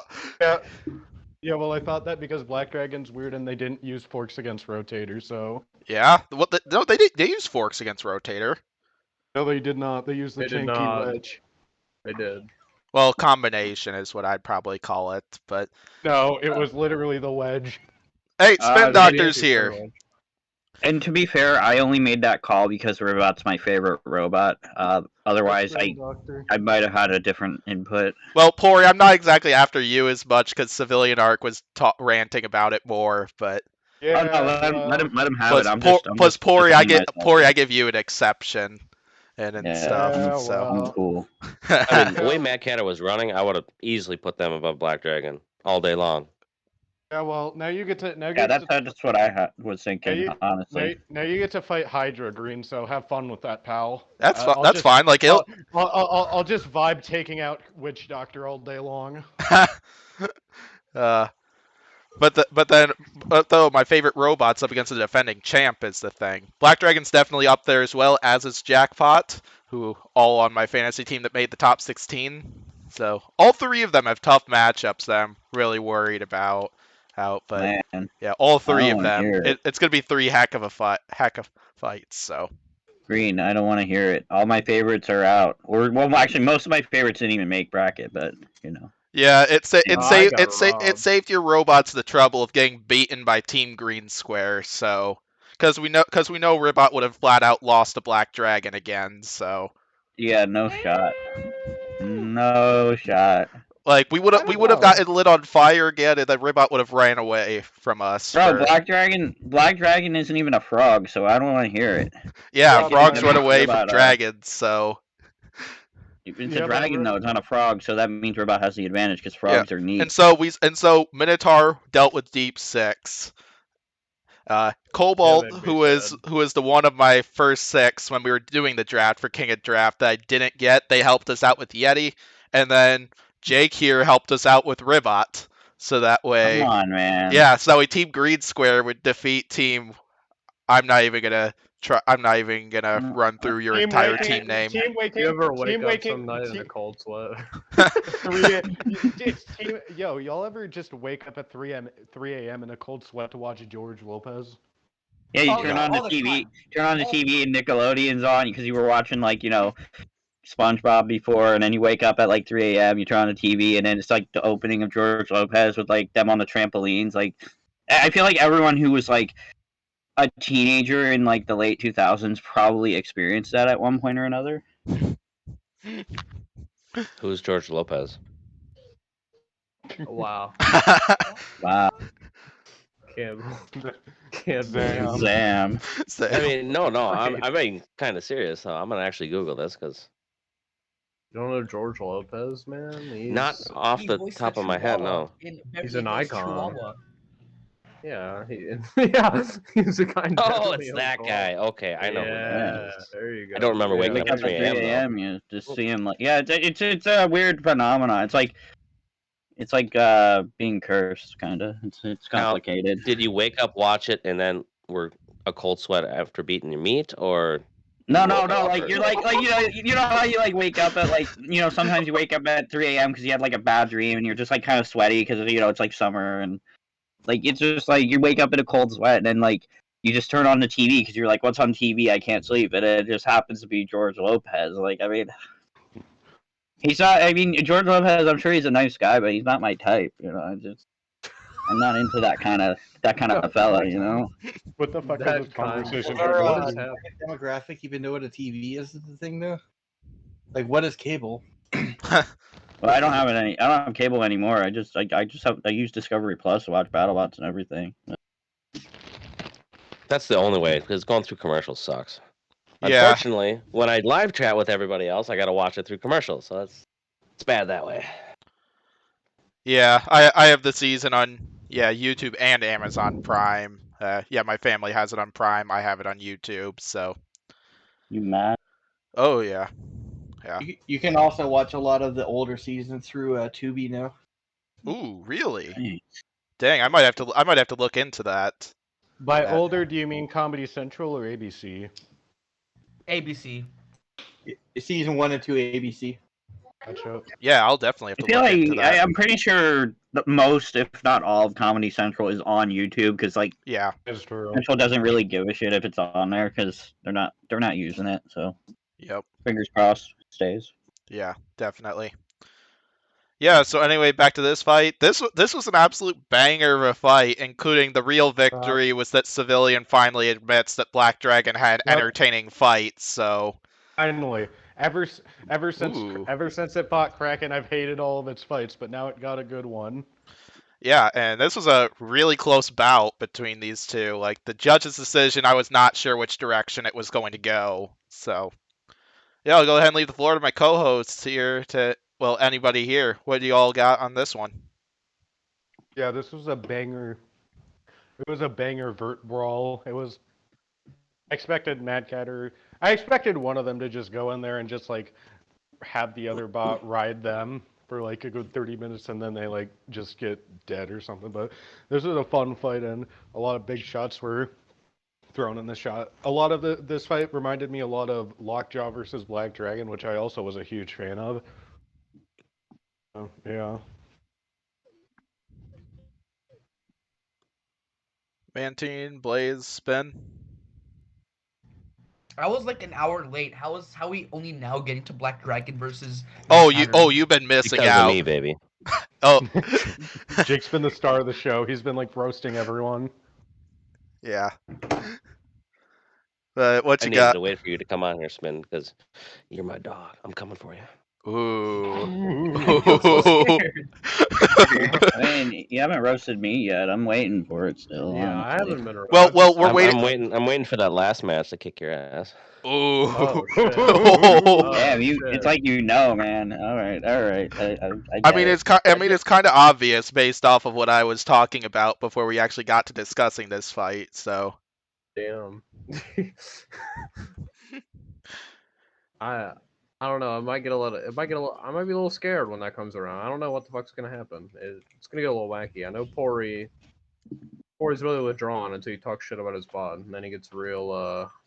What? It's gonna get a little hostile. I don't get hostile. You can critique my robots. I'm not like a casual. I'm not like the asterisk guy on Facebook being like, "Oh, you beat my robot. You're bad." Like Jake knows what I'm talking about, and it's like I'm not like that. Like I don't get hostile. I just like to roast people. Yeah, including I'm constantly making fun of Pory for Ribbot and Deadlift, even though I do love those two robots. I'm just doing it to make fun of Pory, and Pory doesn't get hostile towards me whenever I do it. Bring it on. Yeah. So. Yeah. Anyway, what's everyone else's thoughts on this fight? So. Anyway. This is like one of the very few things I can hold over Calvin Eba, is that made him deeper in the tournament than he did. But other than that, he just whoops on me everywhere else. Yeah. I kind of have nothing of note to add other than this was just an amazing fight to see. Razor thin judge's decision. I do side with Black Dragon personally. I think the damage that was done in Mad Catter was just so much more substantial than anything else done in the match. Functionally, it was more substantial. Wedgelets don't matter when they get ripped off, but a drive messed up, that makes a big difference. Especially since Mad Catter's usually super speedy, and then it's just sitting there clogging around. And Tombstone, like PTSD. Yeah. Yeah, so anyway, on this fight, this was a banger of a fight. We saw big hits on both ends, and Calvin Eba did talk about with the damage report for this one that Mad Catter didn't seem to be driving well, both because their forks supposedly were high centering their front wheels, according to their damage report. So I'm guessing that might be one of the reasons why they slowed down. And apparently they didn't have enough drive power, is what I think I was getting out of their damage report, because apparently 2 drive motors were powering it or something like that, and apparently that wasn't enough. But well, it wouldn't have just changed from previous fights. They wouldn't just take out drive motors. Yeah, so something I think got hit on this edge and was dragging on wheels, and then it's possibly some of the big hits that Black Dragon was getting early in that fight too. And I mean that spinner on Mad Catter is no joke. That put in way bigger hits against Black Dragon than Black Dragon ever put against him. But including it looked like Black Dragon, another issue with the flamethrower, I think, is it looked like they had a slow leak from the fuel tank, which is why it looked like their flamethrower system was on fire once again. At least that's my guess for what was going on, because it looked similar to when Blacksmith went up in flames against Malice, and Kraken went up in flames against Rotator, or for those reasons. And I have a question. Blaze, talk. Go ahead. There you go. Okay. It's not a question. Shut up, Mantine. That was a statement. A request, rather. Okay. I'm surprised that this wasn't a double knockout or just a knockout in general. Out of curiosity, I want to hear your case on this one, because that's interesting. Yeah. No, like, with how much damage Black Dragon and Mad Catter were doing to each other, I'm surprised that one of them just didn't break. I get ya. I mean, Black Dragon's really hard to kill. I mean, Black Dragon hasn't been killed. It did look like it did look like they might have actually been killed by Rotator in the last 5 seconds of that fight. Hey, that's what I was gonna say. Yeah. Yeah, I don't know. I wouldn't know for sure because we didn't see anything from after the fight. So I don't know if they moved over to their other square or not. But that was a possibility. But yeah, it's definitely hard to kill Black Dragon. Like, nobody's been able to get a successful knockout on them. They might have lost drive in the Rotator fight. That's possible. I wouldn't know the answer to that for sure, but it was enough to, well, there was too little time for a countdown to come, so. Yeah, and then we'll see if Hydra can get the KO on Black Dragon or not, or if Black Dragon is going to have something to say about that when they take on Hydra in the next episode, but. Yeah, anyway, my next question for everybody here is like, the judge's decision was definitely very close between these two, including we've seen quite a bit of disagreement about it on the internet. How did everybody score this decision? I seeded it like this. Okay, so damage, I went 3-2 Mad Catter because Mad Catter was clearly like winning in the damage category, but because of what happened with their drive, Black Dragon does get damage points off of that, so I can't say like big like one-sided damage points for Mad Catter. And then regarding the drive, I feel like the drive really messed up Mad Catter in the control and aggression category because, because it wasn't like at full drive, Black Dragon was getting around to its backside and its sides a ton of time. So I feel like I'd go 2-1 for control and aggression for Black Dragon. So 6-5 for Black Dragon. Oh, he's writing out a judge's scorecard, I'm guessing. I pretty much scored it the same as Civilian. I don't really have much to add. No, wait, hold on. I take that back. I scored damage towards Black Dragon because of Mad Catter's drive, because of how much it really affected throughout the match. I mean, like, if Mad Catter had a working drive, this would be Mad Catter's match hands down. But because of that, it just held it back so much, it could barely do much of anything.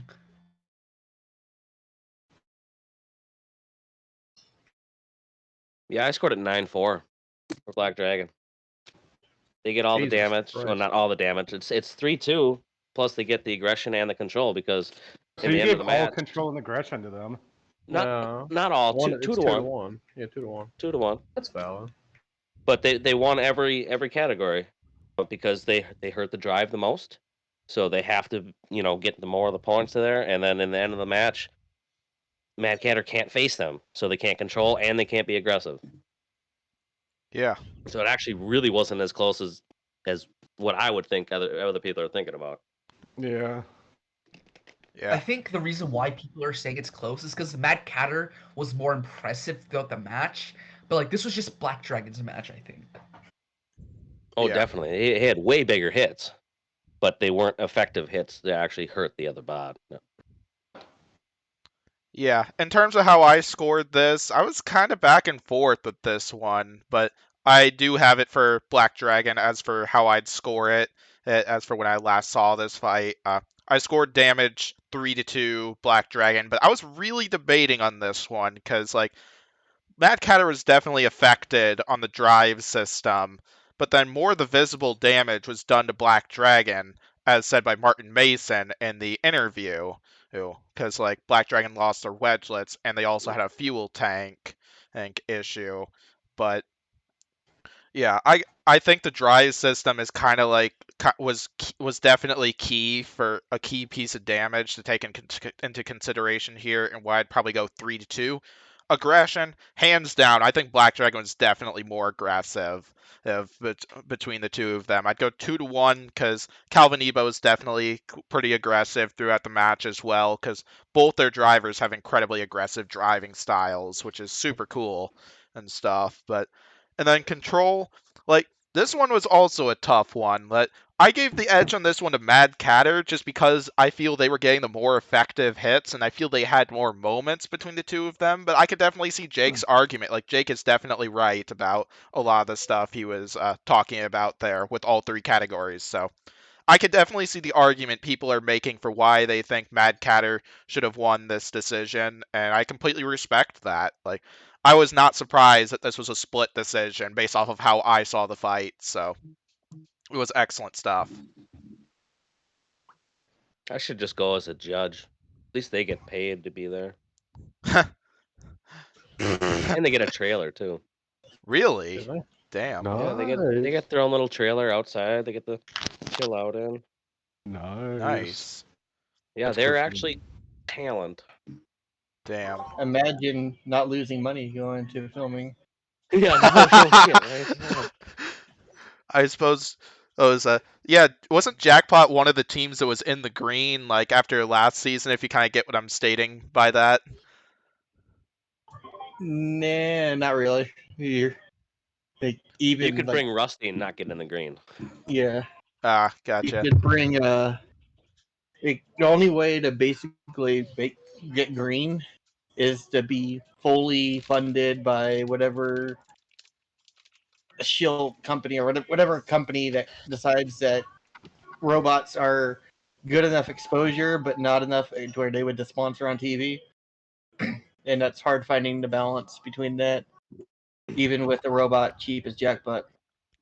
You know, I doubt that Poly with Bite Force is even in the green yet, even when winning how many times he does and how cheap that bot is. That bot is, when you're in it and get it water jet and it's all puzzle pieced together, it's actually really, really cheap compared to others. I mean, I would put it almost twice as much as Jackpot, but it's not much more, really. I was gonna say, I mean, I feel like he wouldn't be like, protesting the show actively if he was in the green. You know what I mean? Like, just something. And also, I heard Rusty wasn't Rusty in the green. Someone told me that. I could be very wrong though, so I don't. There's no way you could be in the green. Yeah, unless you win a tournament match, just because you get $200 a match for the fight night rounds, so you wouldn't have to actually win a few. I thought he was in green because he had so many sponsors for Rusty like that.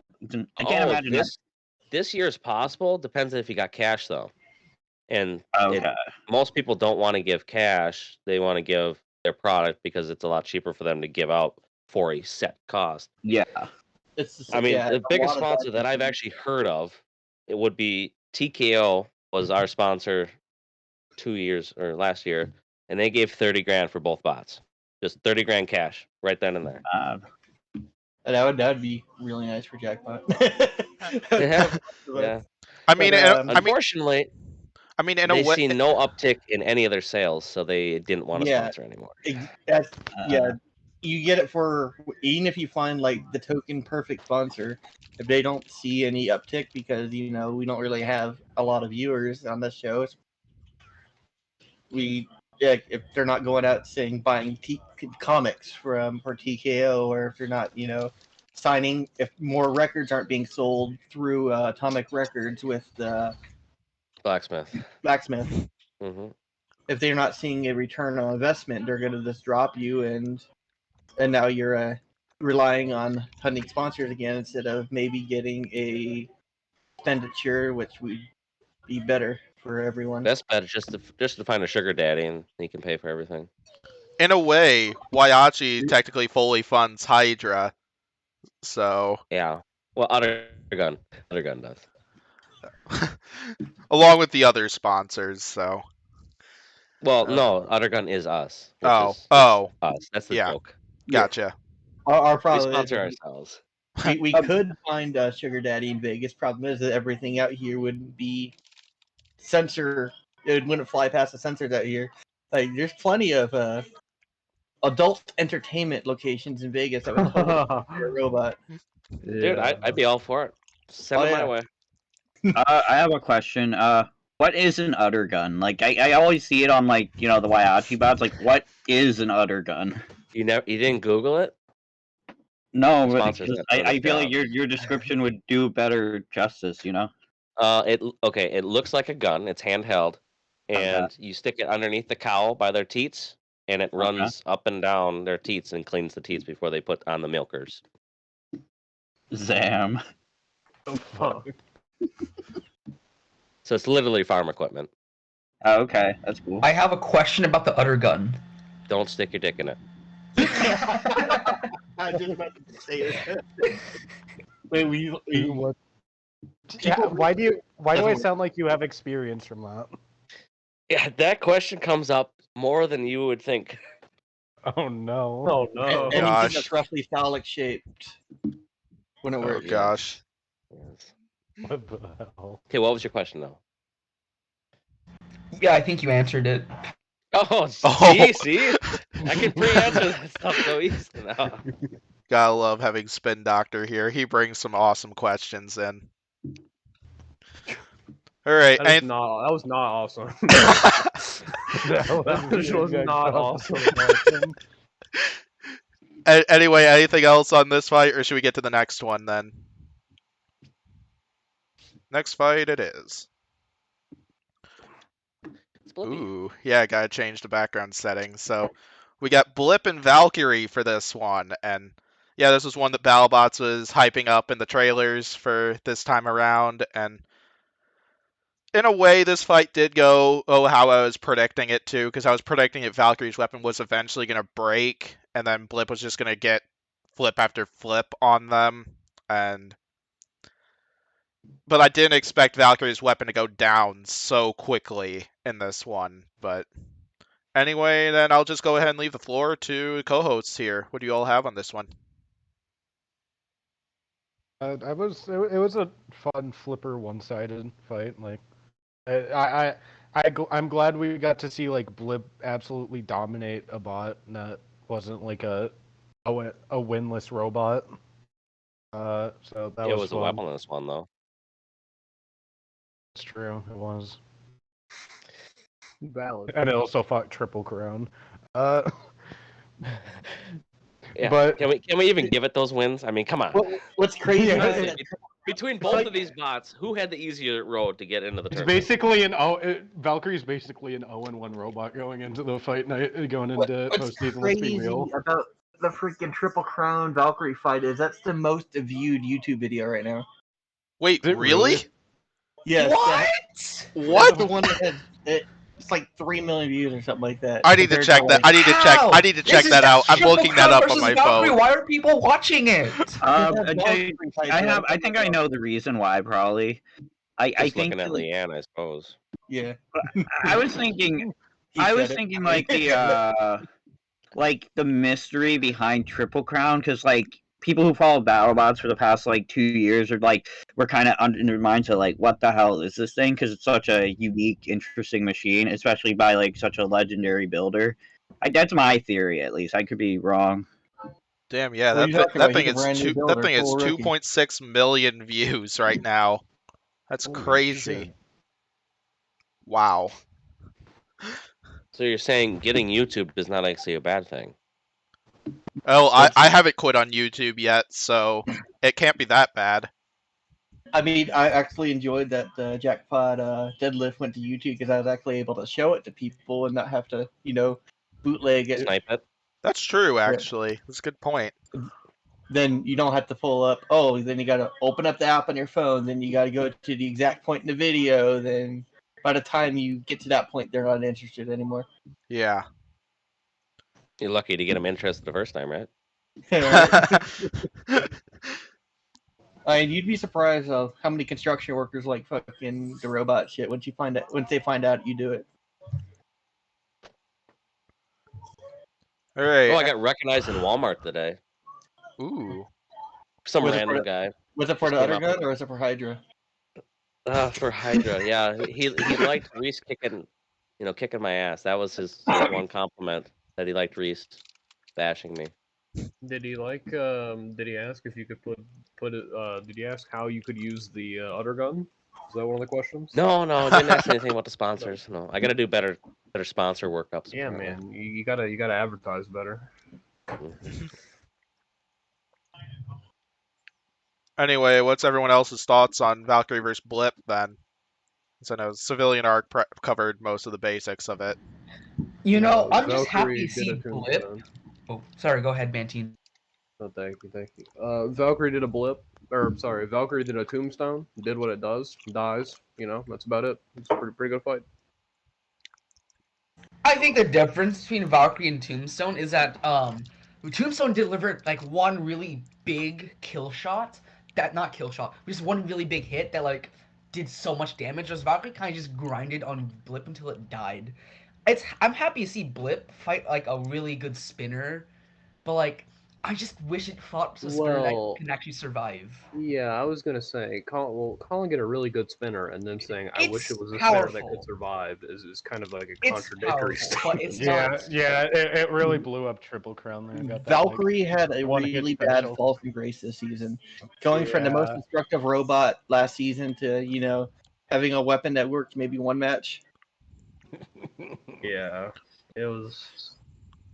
Valkyrie's overrated a little bit there. I was really, really pulling for Valkyrie in this match because I'd rather fight Valkyrie than Blip. We're tested and true against horizontals now, but we've only fought one control bot with this new setup. Yeah, and that same control bot twice. So. Yeah. Actually, this is one of the few matches that I saw in person because I knew I'd face the winner of this match. So me and Lucas dove out of the pits to go watch this fight live. So we knew maximum amount of time ahead of who we're fighting. Yeah. Anyway, what you got, Spin? I kind of expressed my feelings. Yeah. I'm just happy to see Blip fight a spinner that is decently powerful. Yeah. In my opinion, this was like Blip clearly is a tank like Tantrum is. That was one concern I actually had for this season and like for Blip, because like when I talked about all the competitors in this season's competitive field in my first podcast of the 2021 season, one of my concerns for Blip was how well could it take hits from spinners.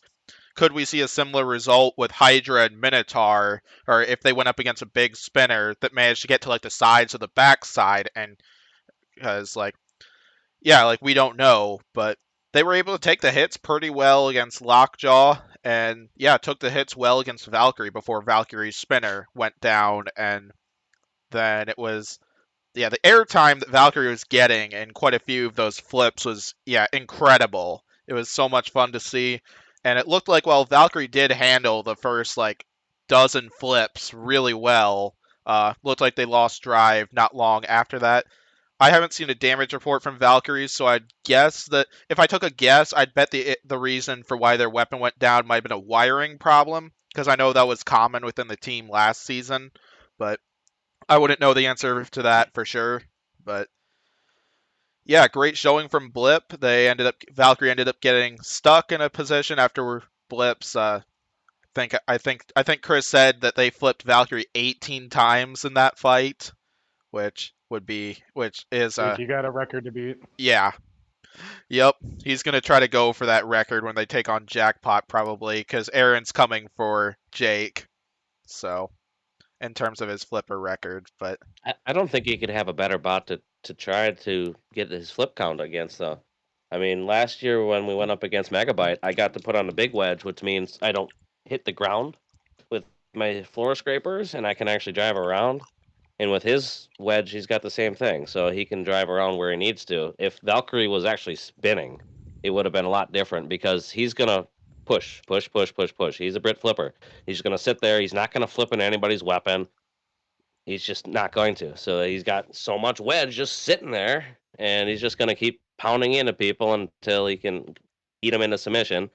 And then, because he gyros with that spinner, he's got it set really, really low all the time so that he doesn't gyro now. He did it in the first few matches where he had it higher, figured out that's not going to work. So now he always has it low. And then you see him pin somebody, then he can crank it up and finally get a flip.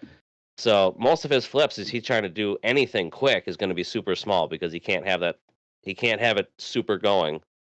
So this was the best case scenario for him. They die, he's got his good wedge on, he can drive anywhere he wants, and then he can just flip away. Yeah, definitely, Ian. Yeah, it was definitely an impressive KO for Blip, and like as we've mentioned a few times, we'll be seeing them take on Jackpot, which I bet that'll be a fun fight to see. We're either gonna see Jackpot get a bunch of air mileage, or we could see a heck of a destructive performance if Jackpot starts landing tons and tons of hits on Blip. So depends on what front end he can come up with to go against, Jackpot's forks, because he's going to come out with forkies.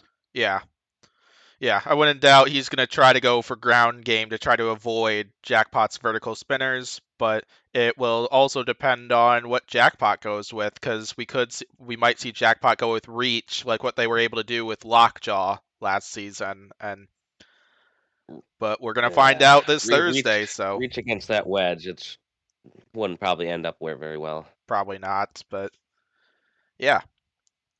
Anyway, anything else on this fight, or should we get to the next one, which I believe we're going to get to the YouTube exclusive fights next. All right, next one.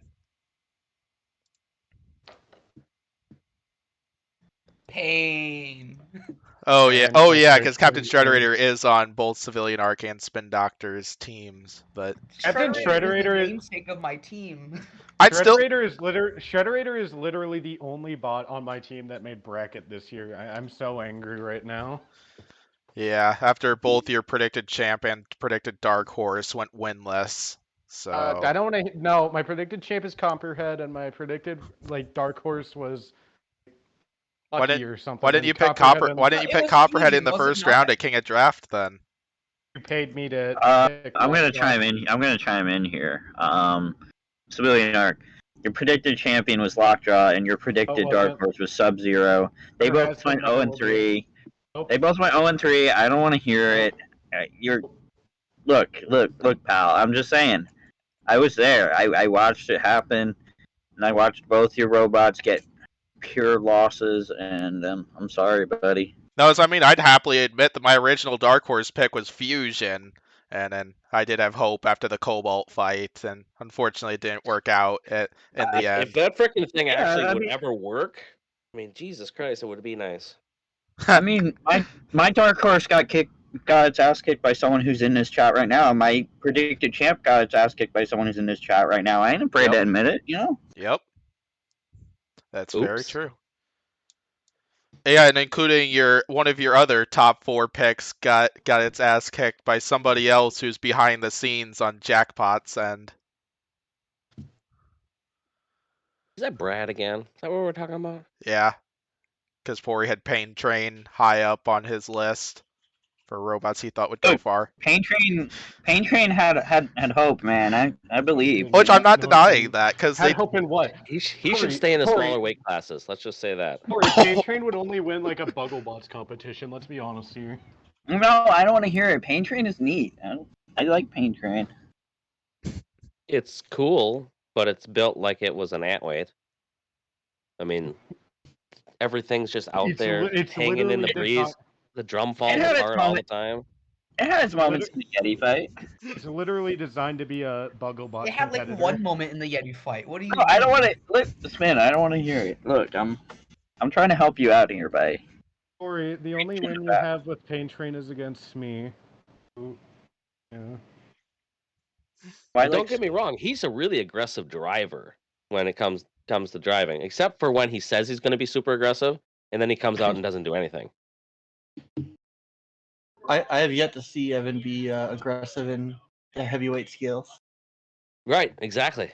Yeah. I fought him into smaller scales, and that's a different story. He's definitely yeah, with Shredded Bro, it's all straightforward, but Wumbo versus Shredded Bro was fun, not so but much. I have yet to see him.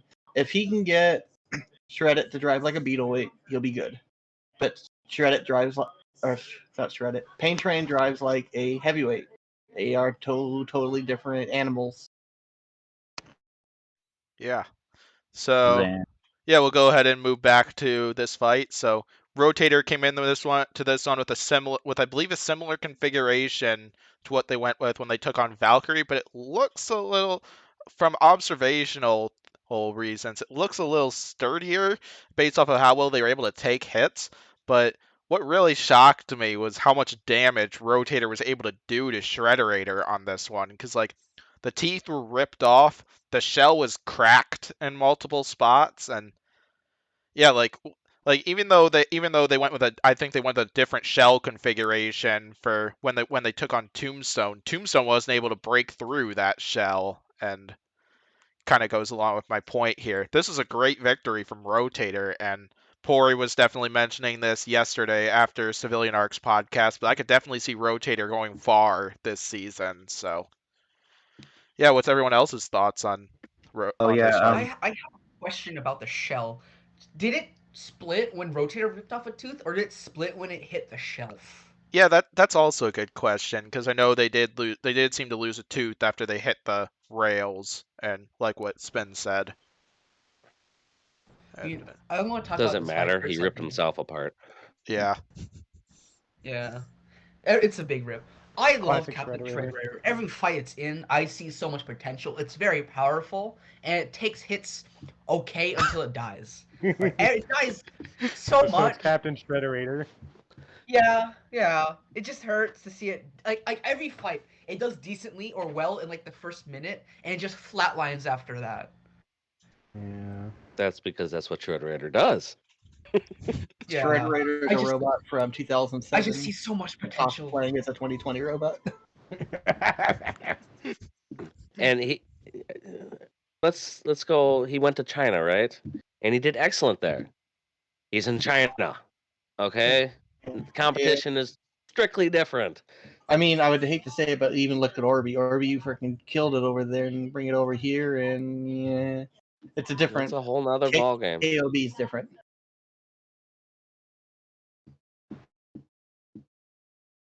Yes, but Rotator. Rotator comes in with a huge wedge. What do you think's going to happen against the shell? Oh yeah, Shredderator is definitely going to lose this fight. You know, I just wish it didn't. Okay, I'm happy it didn't just die because of Shredderator. It died because it got wrecked by both the shelf and Rotator. I'm happy it went down like that. Unlike the Gigabyte fight where it just died out of nowhere. Brian needs to recruit Matt Maxim for a few days, and Shredder, it'll be fine. Look what they did with Gigabyte last season, you know. I wish Rotator used the Butte in this fight. He used the Butte in the first Shredderator fight, and that was a freaking banger fight, if you ask me. Yeah. Plus, Shredderator almost beat Rotator in that fight, so I'd be closer to predicting Shredderator to win. Oh yeah, you did pick Shredderator to beat Rotator in this one, so. But yeah, I don't think there's probably too much more to talk about. Does anyone else have anything on this one? I just want to say I think Rotator's going to win the Giant Nut. Oh yeah, I agree. I think it's gonna win the nut.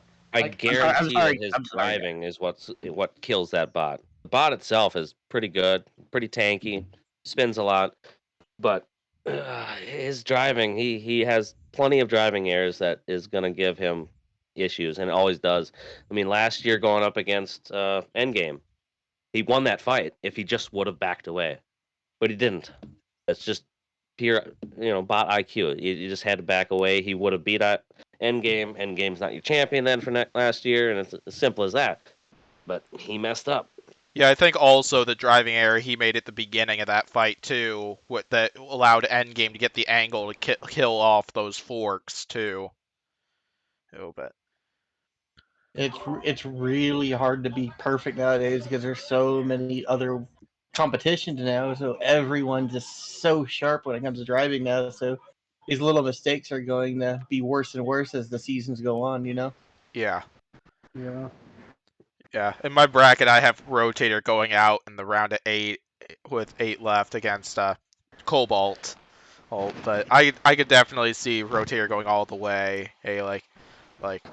Yeah, because if Victor can drive each fight perfectly and avoid lots of the driving errors that Jake was talking about, Rotator definitely could have it. Because I feel they drove the Black Dragon fight almost perfectly and definitely had some great showings in Kraken and this fight as well. So, but yeah, Rotator will definitely have an interesting challenge. Victor's definitely going to need to be on his A game for when he takes on Tantrum, which we're going to discuss Tantrum versus Gigabyte. Let's go. Not next, because we got Whiplash and Ice Wave, which we're going to go to now, unless if anybody has something to say. Yeah, can I summarize the Ice Wave Whiplash fight? All right. Yeah. Okay, next fight. Yeah. That's accurate. Yeah, that sounds reasonably accurate. Yeah, Ice Wave is super cool, and that's it. Yeah, Ice Wave got a few hits in. Whiplash pushed into the screws. Ice Wave got flipped over. That's it. So. I mean, every time I hear that Ice Wave is about to fight, I go over to the arena just because I like watching it. But it's not about Psyche anymore. The more and more I see Whiplash fight this season, the more and more that I agree with Mantine that it's literally fucking Salad from Comedy Central series now. I mean, yeah, but I enjoy seeing a lifter be so dominant. Spin, we beat you in this. Spin, we beat you in this argument 2 weeks ago.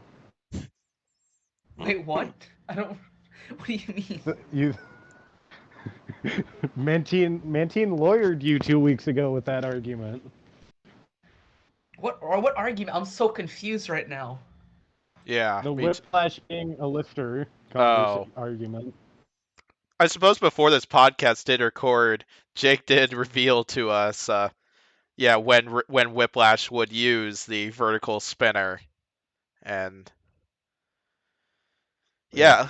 so.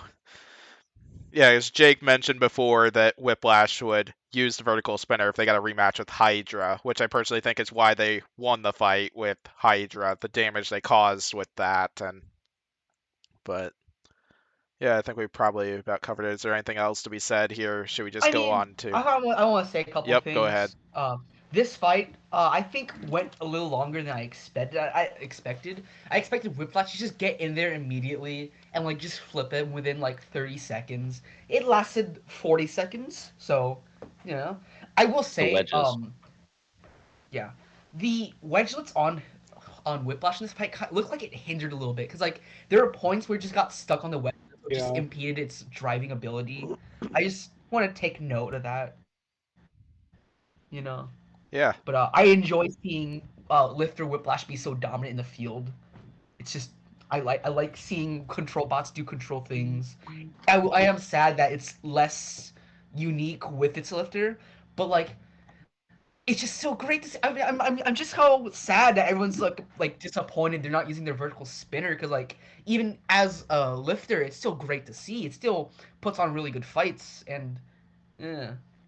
Yeah, I kind of support the Lifter option a little bit, because like on one hand, like the spinner was definitely the more entertaining weapon in my opinion, but most of their I feel the only fight they won last season, like the only fights they won last season with the vertical spinner, I feel was Hydra and Huge. Because I feel like every other fight that they had that they won last season was won by the Lifter. Because like with Gruff, they controlled that fight with the Lifter. They did get some nice hits in with the vertical spinner, but I felt most of the job was done by the Lifter. Same thing with Valkyrie in both fights, as well as Black Dragon, and I think that's all. But yeah, I feel most of their fights were won by controlling it with the Lifter, and yeah, they'll definitely have a heck of an opponent for the next round in Cobalt, and I feel like we'll see a similar configuration to what they went with Scorpios, but I'd be interested to see what they got in store, because I bet they're going to try to win the ground game and try to avoid the vertical spinner on Cobalt, so it'll be an interesting showing. So I mean, yeah, Whiplash is a Lifter at heart. Didn't they say that like Whiplash is a Lifter first and Spinner second? Yeah, I wouldn't know for sure, but that would make sense. So, all right, anything else on this battle or next fight? All right, let's get to the next one. Oh boy, oh boy. Yep. This is Mantine's. I want to bullshit ass, punk ass, Mantine. stupid ass decision. All right, Mantine, why don't you go ahead and talk about the fight first, Mr. Gigabyte Man? You know, it was a fantastic fight all until the judge's decision, where every single judge, despite Tantrum being on two wheels, gave damage to Tantrum, which was appalling, I'd say. Seeing Gigabyte dive off of the shelf was hilarious, and seeing Tantrum go over there and, you know, try to attack it as it jumped off the shelf was fucking moronic, but it was funny too, so I liked it. There were some really big hits, good showing by Gigabyte, and just a shame that the judges were kind of a little iffy on this one. That's it? All you got? Well, I mean, he's disappointed that the robot he sent for got out round one. So you know, I'm disappointed, man. You know, that's all I can say. I'm not mad. I am mad. That's wrong. I'm not like a white mother. I am mad and disappointed, both of them. I don't know, man. Not much to say, really. I have something to say. Remember that time you were afraid of Grabot? No, I don't. Next question. Can we talk about how ineffective Tantrum's weapon was? I would use it once. I would. What do you mean it's Tantrum's weapon? Did it break? Cause like there's a moment where like they had Gigabyte on the ropes, and it looked like they were about to line up the weapon for a hit, and then just nothing. Like, what happened? Yeah, that's something I was wondering about, but then they did land a punch a little bit later into the match. I kind of wonder if maybe they were trying to use it like a little conservatively, a little bit like what Blip was going for with Valkyrie, try to break the full body spinner, but that doesn't seem right, because the moment that Spin is talking about, they had Gigabyte pinned against the rails, and Gigabyte wasn't going to hurt them with the full body spinners, so.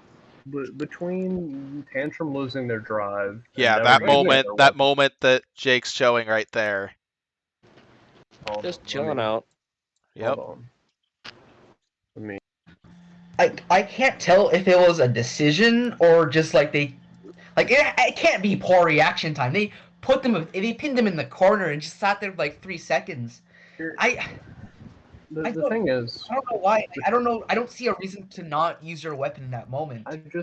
Between the lack of weapon usage And the fact that they got half their drive knocked out, I don't see how they lost damage, or I don't see how they won damage, and I almost can't see why they won aggression either, considering for the last 30 seconds of the match they couldn't move. First of all, they should have been counted out. They couldn't move for the last 30 seconds. I feel like that was the first problem. And then beyond that, even more, just it kept on piling up. I'm gonna stray away from the crab walking bit until we get to next one, but I feel like Tantrum did win this decision in my opinion, but very close decision. I'd say damage be like 3-2 for Gigabyte, and control aggression would be 2-1 for both Tantrum. See, that's valid, but giving Tantrum damage just doesn't make sense. Some of the Gigabyte didn't have a weapon at the end of the match. Yeah, and Tantrum couldn't move. Tantrum didn't have drive. Yeah, because my guess is with the Battlebots judging criteria, apparently losing your primary weapon's more important than drive or something. My guess is that Tantrum had half a drive at least. Like it could. It's technically sort of there. I don't know if it should count it. I don't really have an opinion on that. But like it was still sort of there. It still had some of it. Gigabyte's weapon gone. Like it spun a little bit, but I feel like that's more of it just driving around rather than it having power. It wasn't. Yeah, the weapon wasn't sort of there, and it wasn't. It was out. You're right, but that doesn't. The fact that they still have half their drive is irrelevant because they can't move out of their little circle, so they should have been counted out. I mean, they weren't moving in a circle. They're still like they were still like making some progress. Okay, in my opinion, it wasn't enough. In my opinion, should have had like a threatened count out at some point, but they shouldn't have gotten counted out. Like there should have been like some time where the ref was like, Tantrum, you got to show me something, and then like Tantrum like goes after Gigabyte. Tantrum doesn't move for 20 seconds. Like a good 20-something seconds. Which is enough for it to get counted out, or at least it should be. Or at least like close to getting counted out. Yeah. Okay, so now here's my opinion on that crab walking thing. So, whether you're going to count out Tantrum there or not, make sure it's consistent. Because it has not been consistent one bit. That's literally what I'm gonna touch upon next. Yeah, because like Tantrum did not get counted out in the Gigabyte fight. Ribbot got counted out in the Hydra fight, and yeah, Mammoth had a few moments both in the Tombstone fight and the Lucky fight. Let's see what other examples are out there. Tombstone and Scorpios. Those Death Roll Witch Doctor. But something I'm going to really hope for is that Battlebots can get like the definition of controlled movement figured out, because that's one major inconsistency that I think has been leading to a lot of controversy this season. And yeah, you know, I'm actually rewatching the fight right now, and like Tantrum's drive just really messed up at the end, like the last 15 seconds. But prior to that, I didn't really see too much of a problem. Like it drove in a straight line at some point, and like it was still decently controlling Gigabyte. It was like the way I scored. I went. Sorry. Well, go ahead. Sorry. I mean, it wasn't the last sort of 30 seconds consists of Gigabyte getting Tantrum in the corner because it's drive really locks up. I'm rewatching the fight right now. That was the last 15 seconds. The other 15 half of the last 30 seconds was Gigabyte. I mean, not Gigabyte. Tantrum actually controlling quite a. There was 20 seconds of Tantrum being in that corner and not being able to move, which should be 10 to see that. 15 seconds. I just rewatched the fight. That was 15 seconds. I'm watching it right now. I'm watching it right now too. I feel like we're not watching the same match. Still should have been a threatened count out regardless. Like, okay, it's 15 We're seeing it right there, it looks like. Oh, here we go. This is 2:27 on the clock right now. Yeah. They definitely had a few straight line moments in there. 2:40. Yeah. Mantine. Hi, Mantine. Mantine was so flabbergasted he left for a second. No, hello. I'm here. Oh, wait. The fucking. There he goes again. Yep. There we go. And then that's when you get stuck in the corner. 10 seconds 15 seconds of flailing in the corner. Yeah. Yeah, I think I'd split, support to be honest. Spin's case, but yeah, I was also surprised that it wasn't a split decision. But also, like Mantine said, I am a bit confused on how Gigabyte won damage there.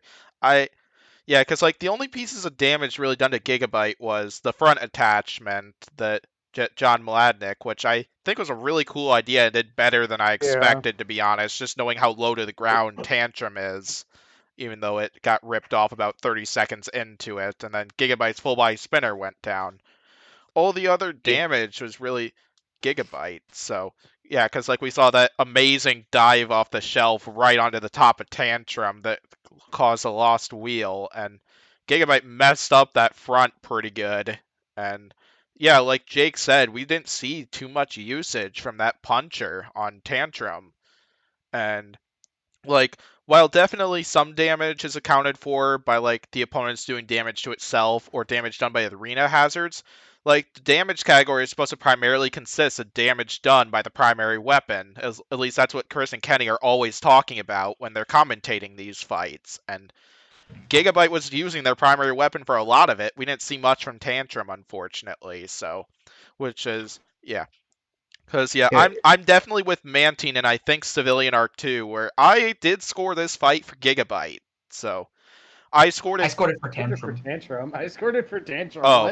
Here's never mind. I missed it. Okay, so here's where I was going with this one. So yeah, damage, I went 3-2 for Gigabyte. I felt Gigabyte did more damage between the two, and I'm definitely gonna take the lost weapon of Gigabyte into consideration there. Aggression and like I gotta give the edge to Gigabyte as well with a lot of the crab walking, even though Tantrum was doing a solid job like moving over towards Gigabyte. I could definitely see why you'd go 2-1 for Tantrum on there. I definitely support that case, as I could definitely see the argument.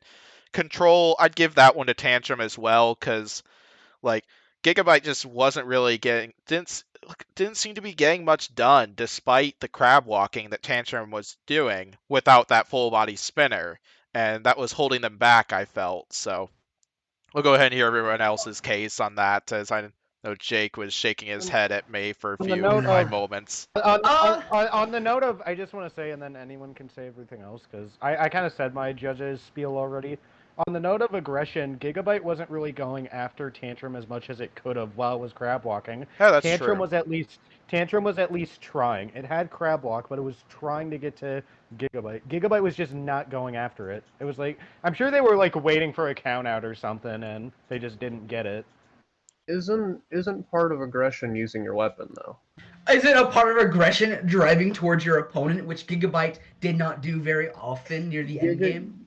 Gigabyte used its weapon effectively when it did use it, and I think that if it could go either way, but it's enough to warrant winning aggression by actually using the weapon. Gigabyte had a couple moments where it drove at Tantrum. Tantrum had no weapons where it used, or no moments where it used the weapon. I feel like it used its weapon a couple times. It used its weapon. I think there was a point where like Gigabyte was on top of the screws and Tantrum actually did use its weapon. It didn't even use it. It just pushed it up there. It rammed it up there. It might have used the weapon, but not very effectively. It was going to get it up there either way because the screws were going to chew it up there. And it pinned it in the corner for like 20 seconds and didn't use it either. Yeah. There you go. Exactly. Yeah. I'm like I don't know what to do for aggression, because on one hand I think Tantrum was driving more aggressively, but in terms of weapon usage, that's just Gigabyte. Like, I don't know how to score. I guess in Battlebots, weapon usage is more important. But like, Which is why Green's judging criterion is already 2 series is slightly more based.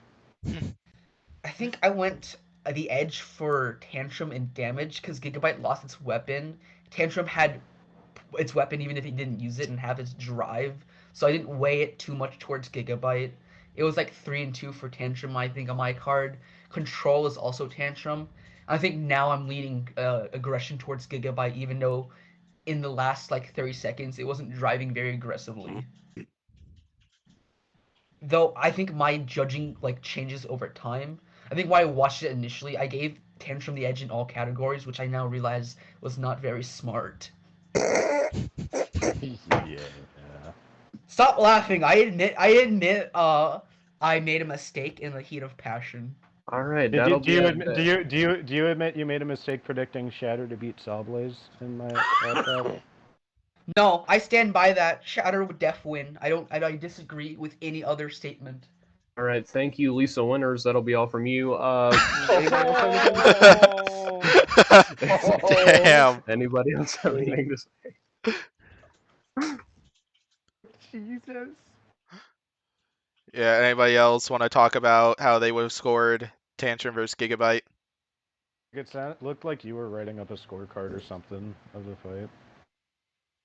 The only thing I remember from this fight was the Gigabyte going off the shelf into Tantrum's weapon. Including I participate in Yin's Battlebots bingo, which is one of our friends from one of our other servers, and that actually got me my second bingo. So nice. Yeah. Only reason I remember that is because I saw it happen live, because I think this was the match right after Blip and Valkyrie. Which makes sense, you want Blip and Tantrum to go back to back because they're basically the same. I do have a question regarding that. Do you guys know if Ribbot versus Hydra happened right after this fight, or if there was another last match? Was it? That would make sense for it to be the last match, so that way they could give Hydra a bunch of repair time. Yeah, but... wait, so did session 1, right? Beginning of session 1, then Ribbot Hydra was end of session 2? Correct. Yeah. That makes sense. How far apart were those two fights? How much repair time did you get in between the Defender and the Ribbot fights? Would have been 3 o'clock in the afternoon to 9 o'clock. Ah. Ooh, that's pretty impressive how well you were able to pull off those 2 victories. He's with the 6 hours of repair time talking about. I didn't really need to repair though. Oh yeah, I suppose that's true. Yeah. Have you watched Defender versus Hydra? Yeah. I think it was the same with Scorpios and Malice, because they ran those 2 play-in matches at the beginning of the day. Then the end of the day was, so last episode and this episode were kind of mixed throughout the day because it was the whole round of 32. Yeah, it makes sense. Yeah, so anyone else got anything to say about Gigabyte versus Tantrum? Yeah, sounds like no. So we'll see Tantrum. I do have something. Mantine, you gonna hold on. Sorry, Civilian Arc's getting muted for a second. All right, what's up, guys? Oh god. Yeah, do you have anything else on Tantrum and Gigabyte? I swayed spin. That's all I really needed. I got the nod of approval from Jake Ewert, so that's pretty big. Yeah, that's about it for me. Someone tell Mantine he owes me money since Tantrum beat Gigabyte. Yeah, Civilian Arc says is Mantine that you owe him money. So hold on, let me actually go back in the podcast chat and I'll disprove this right now. All right. Yeah. Anyway, I'll go ahead and get to Ribbot and Hydra, unless if anyone else disputes that and has anything else they want to say. All right, the last fight of the episode, and unfortunately not a big quality image. We're finally here. Holy cow! Yeah. Okay, so before we start discussing this fight, there's one big piece of controversy I kind of want to clear up here that's kind of involved with this one. So me controversy? Come on. Yeah, since when is Hydra involved with controversy? Not once, but what a rare occurrence. Never seen it before anyway, yeah, there has been people raging on the internet apparently about Hydra apparently confirming they were going to go with wedgelets, but then welding them together, and then they were getting complaints from the Ribbot team based off of what I've heard, and then pretty much there was controversy involving the confirmation of the configurations between those two, because apparently I guess Hydra didn't go in with what Ribbot expected, but I was hoping maybe Jake could talk about that a little bit. I think you know what I'm trying to describe here. So. Oh, I do, yeah. That was I was also going to ask Jake, how much production time did we waste? Yeah, because 5 hours or so. Yeah. On our Instagram group chat that a bunch of us, along with Bunny, is in. Bunny defended Jake on there for that whole situation when that got brought up in there, and figured it'd be nice to hear from Jake about that one. So. All right. Yeah. Okay. Well, let's put that up then right away. So, yeah, we welded the wedgelets. What Ribbot was doing to everybody was they came over and they asked to do a double blind lock-in for your weapon type or your bot, right? So when I said, yeah, sure, we'll do that, and then the safety guy came over and he went ahead and was asking what it was supposed to look like, I said, it's going to look like Hydra. That's what I said. I didn't say wedgelets. I said it'll look like Hydra, which means that we can't go in with the Mega Plow because that's not the standard Hydra configuration, right? It doesn't look like Hydra. Now, they locked in their horizontal, and then we're like, perfect. Now we just weld the wedgelets tight. It's still got the same exact profile. They're still purple. Still looks like exactly like Hydra. You couldn't tell the difference on camera, which is exactly what, per the rule, the whole thing is if the match would have been the next day, what they were trying to do is you take a picture of your bot, send it into production, and that's what your bot needs to look like coming in. It's more of just what weapon type you have. Honestly, I could have just said Hydra's going to be a flipper, and we would have just been fine too. But I went slightly more in depth. I never said wedgelets. People are saying that I did. No. We definitely said it was just going to be looking like Hydra, which is the biggest advantage because then when we welded them, it still looks exactly like Hydra. And nobody could tell the difference in the box, anywhere else. But yes, there was a lot of shenanigans happening that day. We sent team members all over the place on this one to push the bot around because they made 36 times they came past the pit. Were looking for us around the pits, trying to find where we had hidden Hydra because we were out there working on it. So I was the distraction, and I had the team working on it, welding them. And when they finally did find us in the welding tent, we went ahead and cut them back apart. And then we welded them again. And then we cut them back apart. And then we welded them again. So it was complete trolling for like 5 hours straight of what we were going to do with these things. And then it comes out that when we were finally painting them out, and then they're like, "Oh, we weren't messing with you." It's like, we're the troll kings, right? You don't mess with us. We won this war. You tried fucking us with the whole double config, and then we pull this one on you, and we win. That's what it was. So yeah, a lot of people and the Ribbot guys were complaining that we had welded the wedgelets and we're changing stuff. I mean, they literally didn't want us to even put a spring on for the wedgelets or take that off. They wanted it what this was, you know. I think next year they're going to have a change probably to this thing, and Ribbot's going to come in behind the 8-ball. Their configuration is going to be locked in, and they can try to hide it if they want. But the other bot that whoever's they're going against is not going to have to lock in. It's going to be on Ribbot to be against. They're not going to give an advantage to them anymore because they're sick of the shenanigans. They're sick of working with this, and in fact, they got the shit reamed out of them for being in our pit and coming over there and complaining that we were changing things up because I had already cleared this with safety and production that, hey, we're just going to weld these. Oh, hey, go ahead. That's what they said. So they came over complaining. They thought they were in the right. They found out the hard way they were not, apparently. So we ended up welding it, and that's how that whole thing went down. But yeah, there was the controversy. I tried not to put under the bus because after the fact, the Ribbot guys are really cool, and we didn't want to, make them look like bad guys because I mean they're just kids and they were messing around.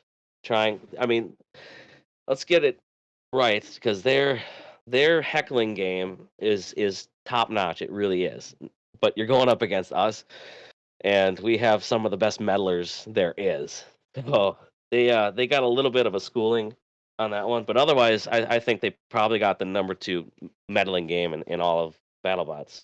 So they were right there. They did a lot of drive-bys, making sure we were at, and they kept tabs on us pretty well. So. Yeah, it was definitely a good explanation of what was going on there. And long-winded. it was great to hear an in-depth explanation of that. And okay, so yeah, we'll get to the fight then. So yeah, Ribbot came in with the Undercutter, and Hydra, we already heard what they came in with for this one, and yeah, this was a pretty incredible fight. Like, it was nice to see Ribbot get a lot of hits in, and then Swell get sent flying several times. So we'll go ahead and hear the fight from everybody else here. Like, what do you all have on this one? Okay, so this is. I've been a BattleBots fan for 6 years now, and I've never had a more of a flabbergast in my mind in my life before. I think part of the reason for that is like the whole crab walking thing with Ribbot, and how this like came right after Tantrum versus Gigabyte. I don't know if the fight came right before it, like in real time, or if they edited it to make it look like Tantrum versus Gigabyte came before, or like right before is what I'm trying to say. Like, oh, I'll find that for you. Okay, so like, if it was the case that like Tantrum versus Gigabyte wasn't right before Ribbot versus Hydra in real time, then they know their crab walking thing is inconsistent as all hell, and that even the editing crew knows this.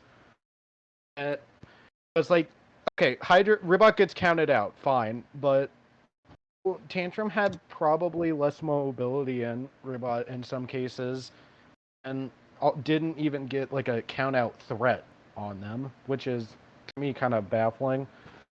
There's also like, I'm kind of seeing the crab walking like inconsistencies, but now I'm really seeing them. Like, there's those two fights. There's Hijinks versus Slamo. There's a Hydra versus Witch Doctor. Witch Doctor versus Death Roll. Bombshell versus, well, not Bombshell in the Last Chance Rumble, kinda. And yeah.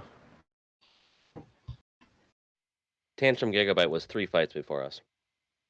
Okay, gotcha. So they edit. Wait, were the ones before you in between those all like left side fights, or? Well, let's go in order then. The one right before me was Whiplash, Ice Wave, Okay, so and then Rotator, Captain Shredderator, and then Tantrum Gigabyte. Oh, okay. Oh, okay. See it now. What you got, Spin? I'm guessing Mantine's gonna be coming back at some point, but I'm gonna talk about the crab walking thing in a bit after I rewatch the fight. But I'm just gonna talk about the fight. This was a fun fight. I mean, I'm very sad my predicted champ is out, but this was still great to see. I mean, you get to see Ribbot just grinding on Hydra, and Hydra just throwing Ribbot around on the screws, sending them on their spinner. That was so fun to see. I love it when that happens. All right, even if it is against one of my favorite bots, my predicted champ losing. But yeah, I enjoyed the fight. yeah, Even if the crab walking was a bit suspect. yeah. So I personally predicted this fight was gonna go the full 3 minutes because of Ribbot's durability. Like, especially when they fought Uppercut last season, was able to survive a beating from them, and Hydra managed to get the job done. And while Spin definitely mentioned during Civilian Arc's What If podcast when we did Ribbot and Mad Catter talked about if those two had a rematch by chance. Spin's definitely right that the fall with the horizontal spinner landing right on the floor could have been what killed Ribbot's drive or something like that on one side. But yeah, I was definitely surprised though, even with that logic that Spin shared with us, possible logic that Ribbot lost drive on one side. And yeah, and even Jake mentioned this in his video that he was surprised that the flipper was working as well as it was after Ribbot landed a bunch of hits and with the horizontal spinner and sliced it apart. Like, it was incredible the amount of airtime Ribbot was still getting, even with all the damage they were doing to Hydra there. So yeah, regarding the countdown, I also disagreed with it based off of like lots of the teams so far that have gotten out of the countdown showing like about that same amount of movement. But like once again, it's a consistency thing, I feel. And this is something that I think Battlebots is going to need to get sorted out, like really, cuz Because, like, what they're doing right now is not working, and it's causing a bit of controversy, as I mentioned in the Tantrum vs. Gigabyte segment. And yeah, I hope Battlebots will be able to get it sorted out for next season, because like, if the controversy continues, some bad things could happen involving the show. So let's just say editing magic happened. Oh, when I backed away, it took 60 seconds to get the count out at actual time. Editing wise, you've seen 20 seconds. You've seen every cut of them actually moving, and you didn't see them not moving. Oh, why snap! does BattleBots edit it Yeah. to make it look more controversial? Okay, than it is? That makes What so the heck? much sense. You expected don't go controversy? Come on. Holy crap! See, That clears up a lot, cause like Huge and Riptide, they edited out Riptide's false start, and Jackpot and Malice, they edited out a lot of Jackpot's crab walking. If Ribbot wasn't moving for a lot of it, yeah, they should have been cut out. You're definitely right about that. Dang, I did not know that. I was also going to talk about the way Ribbot strafes. It strafes less control than Tantrum was, so I can see like a half argument for Ribbot getting counted out and not Tantrum. But yeah, what Jake said, yeah, that clears it up a lot. Yeah, this is one of the reasons why I invited Jake to this one, because we might be able to clear up a lot of this controversy, and also because I think it'd be fun to get to talk with Jake on one of these podcasts too. So yeah, I need him to roast me sometime. You gotta say something controversial first. Okay. Yeah, Civilian Arc, what's one of your big takes for this season? Big take. A huge big take of mine was Yeti beating Cobalt, and also Yeti beating Whiplash. Oh. Yeah. But yeah, that definitely clears up a lot of this controversy, and Jake shrugged that off. But also, I had Bloodsport making quarterfinals, so that's also kind of hot. I mean, wait, sorry, you're serious? Yeah. I mean, you had Sub-Zero making. Didn't you have Sub-Zero ranked in the top 5 when you did a preseason predictions video? Top 10. Top 10. And you also had Lockjaw at number 1. We don't talk about that. I think I would. Dang, I wish I had one of Civ's power ranking slides up, and then Jake would really get a crack at Civilian Arc if he saw that one. So. Yeah, but anyway, so here we go. I got you. Well, we'll watch the last 10 seconds of what you can actually see for the count out.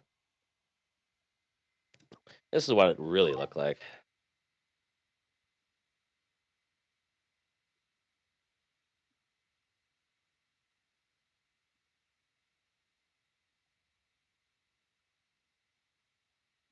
So yeah, it took a long time, and he was just doing enough. They were starting it and stopping it and starting it and stopping it, and so I mean, I wasn't getting told to engage because the other ref was just waiting there, like, yeah, what's going on here?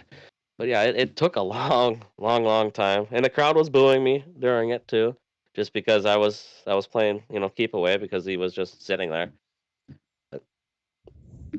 Yeah, that's incredible stuff. Thanks for sharing that, because I don't think any of us knew about that, and this is really good stuff to know. So it's all editing, Yeah. Holy crap! Wow. So yeah, we'll see Hydra in the next round where they're gonna take on Black Dragon. You got any reveals for us on how you're preparing and strategizing for that one? That one, we're gonna go with the standard wedge package. That's it. That's all I got, really. Unless I go big horizontal. I only have the 2 packages. If you go to this, I technically have the Ribbot one now. I made that on site. Jake, if you go to the podcast chat channel on my server, Civilian Arc put a picture of one of his obnoxious sets of power rankings. That's something you could probably torment him a little for. I might have to look at that. Gotta get the grind out. Jeff, are you still here? Yeah, I'm just muted. It's noisy. Hand I'm jobs are looking noisy. at civilian art. What's up? So I'm looking at your power ranking that you're doing. Oh, sick. What do you think of my power rankings? I think mine are very, very nice. They're pretty accurate. Okay, where are these power rankings? I'll push at them. It's in They're podcast chat podcast on chat. my on the Podcast chat. on my Oh, server. so you guys are talking behind the scenes? What the heck? Yeah. Yeah. Why is there so many deadlifts? I'm really confused. He's a deadlift. I think deadlift's neat. I don't know. Do you have a thing for deadlift? I just think it's a neat robot. One civilian arts prediction, one Pory Nog's prediction. Oh, fun fact. Deadlift was on his way. The crate was on their way, and they picked up his first, and then they came up by us to pick up ours. Well, it took him like 6 hours to put the crate on because he didn't put like wood underneath to get the pallet jack in there, so they had to like hand put it on. They didn't put it underneath the pallet.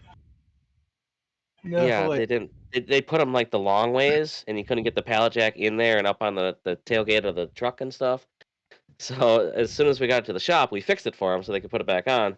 But apparently there was a near-death thing happen there where it almost fell off onto them because it was like holding this 2,000-pound crate up by hand onto the hand truck lift thing while they were trying to put it up on there. And yeah, it didn't sound good. No. Interesting. One thing I've always found hilarious that because I do the construction side of things, most people are like engineering side and office side.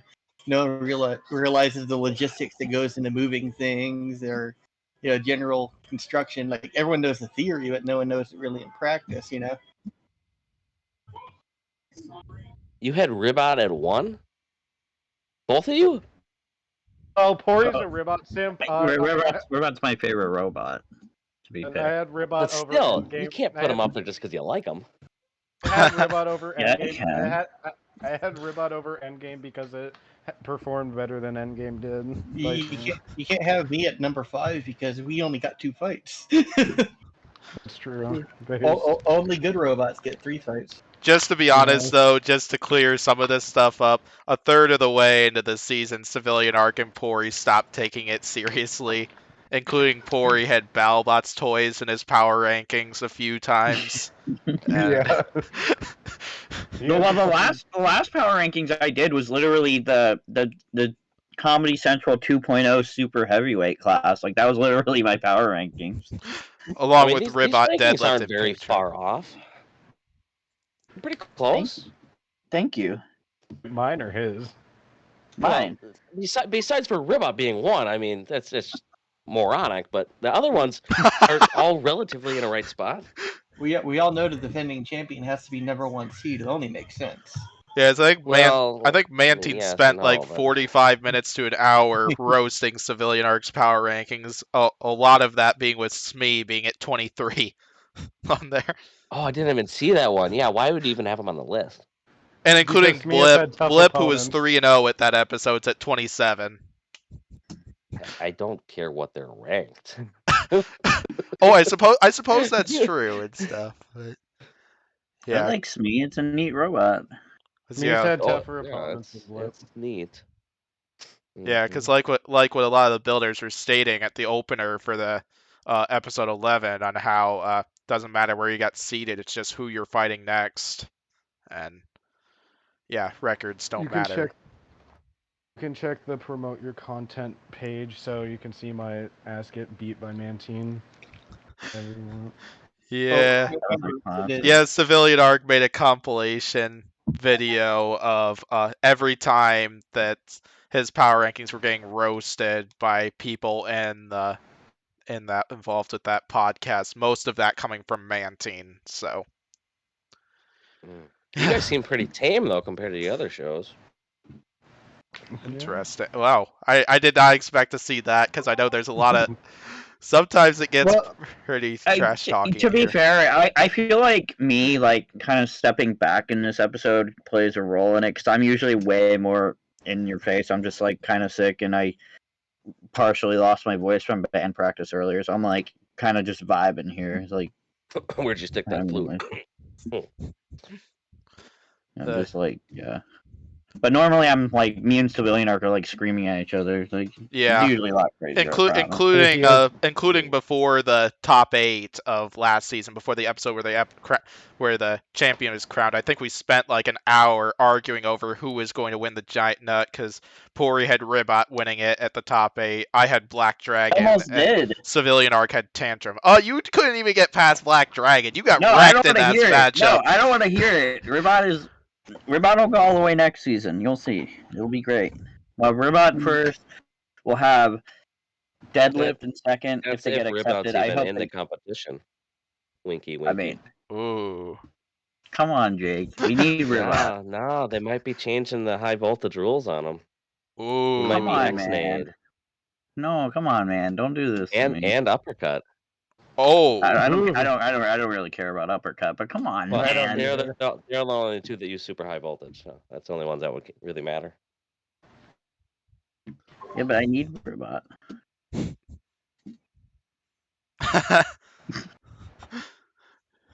And now, yeah, awkward silence. What's next? Gotta love it. Yeah, so anything else on Hydra versus Ribbot, or should we get to the last part of this podcast? I mean, I just want to say something.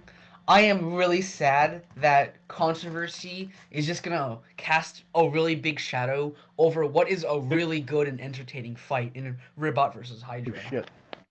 The crazy thing is, lots of this controversy wasn't even caused by like Jake or anything like that. It was caused by the Battlebots editors, based off of what Jake just said, and which I take I really hate how the Battlebots editors just create controversy, especially putting Gigabyte right next to Hydra versus like Ribbot versus Hydra. That's got to be on purpose, right?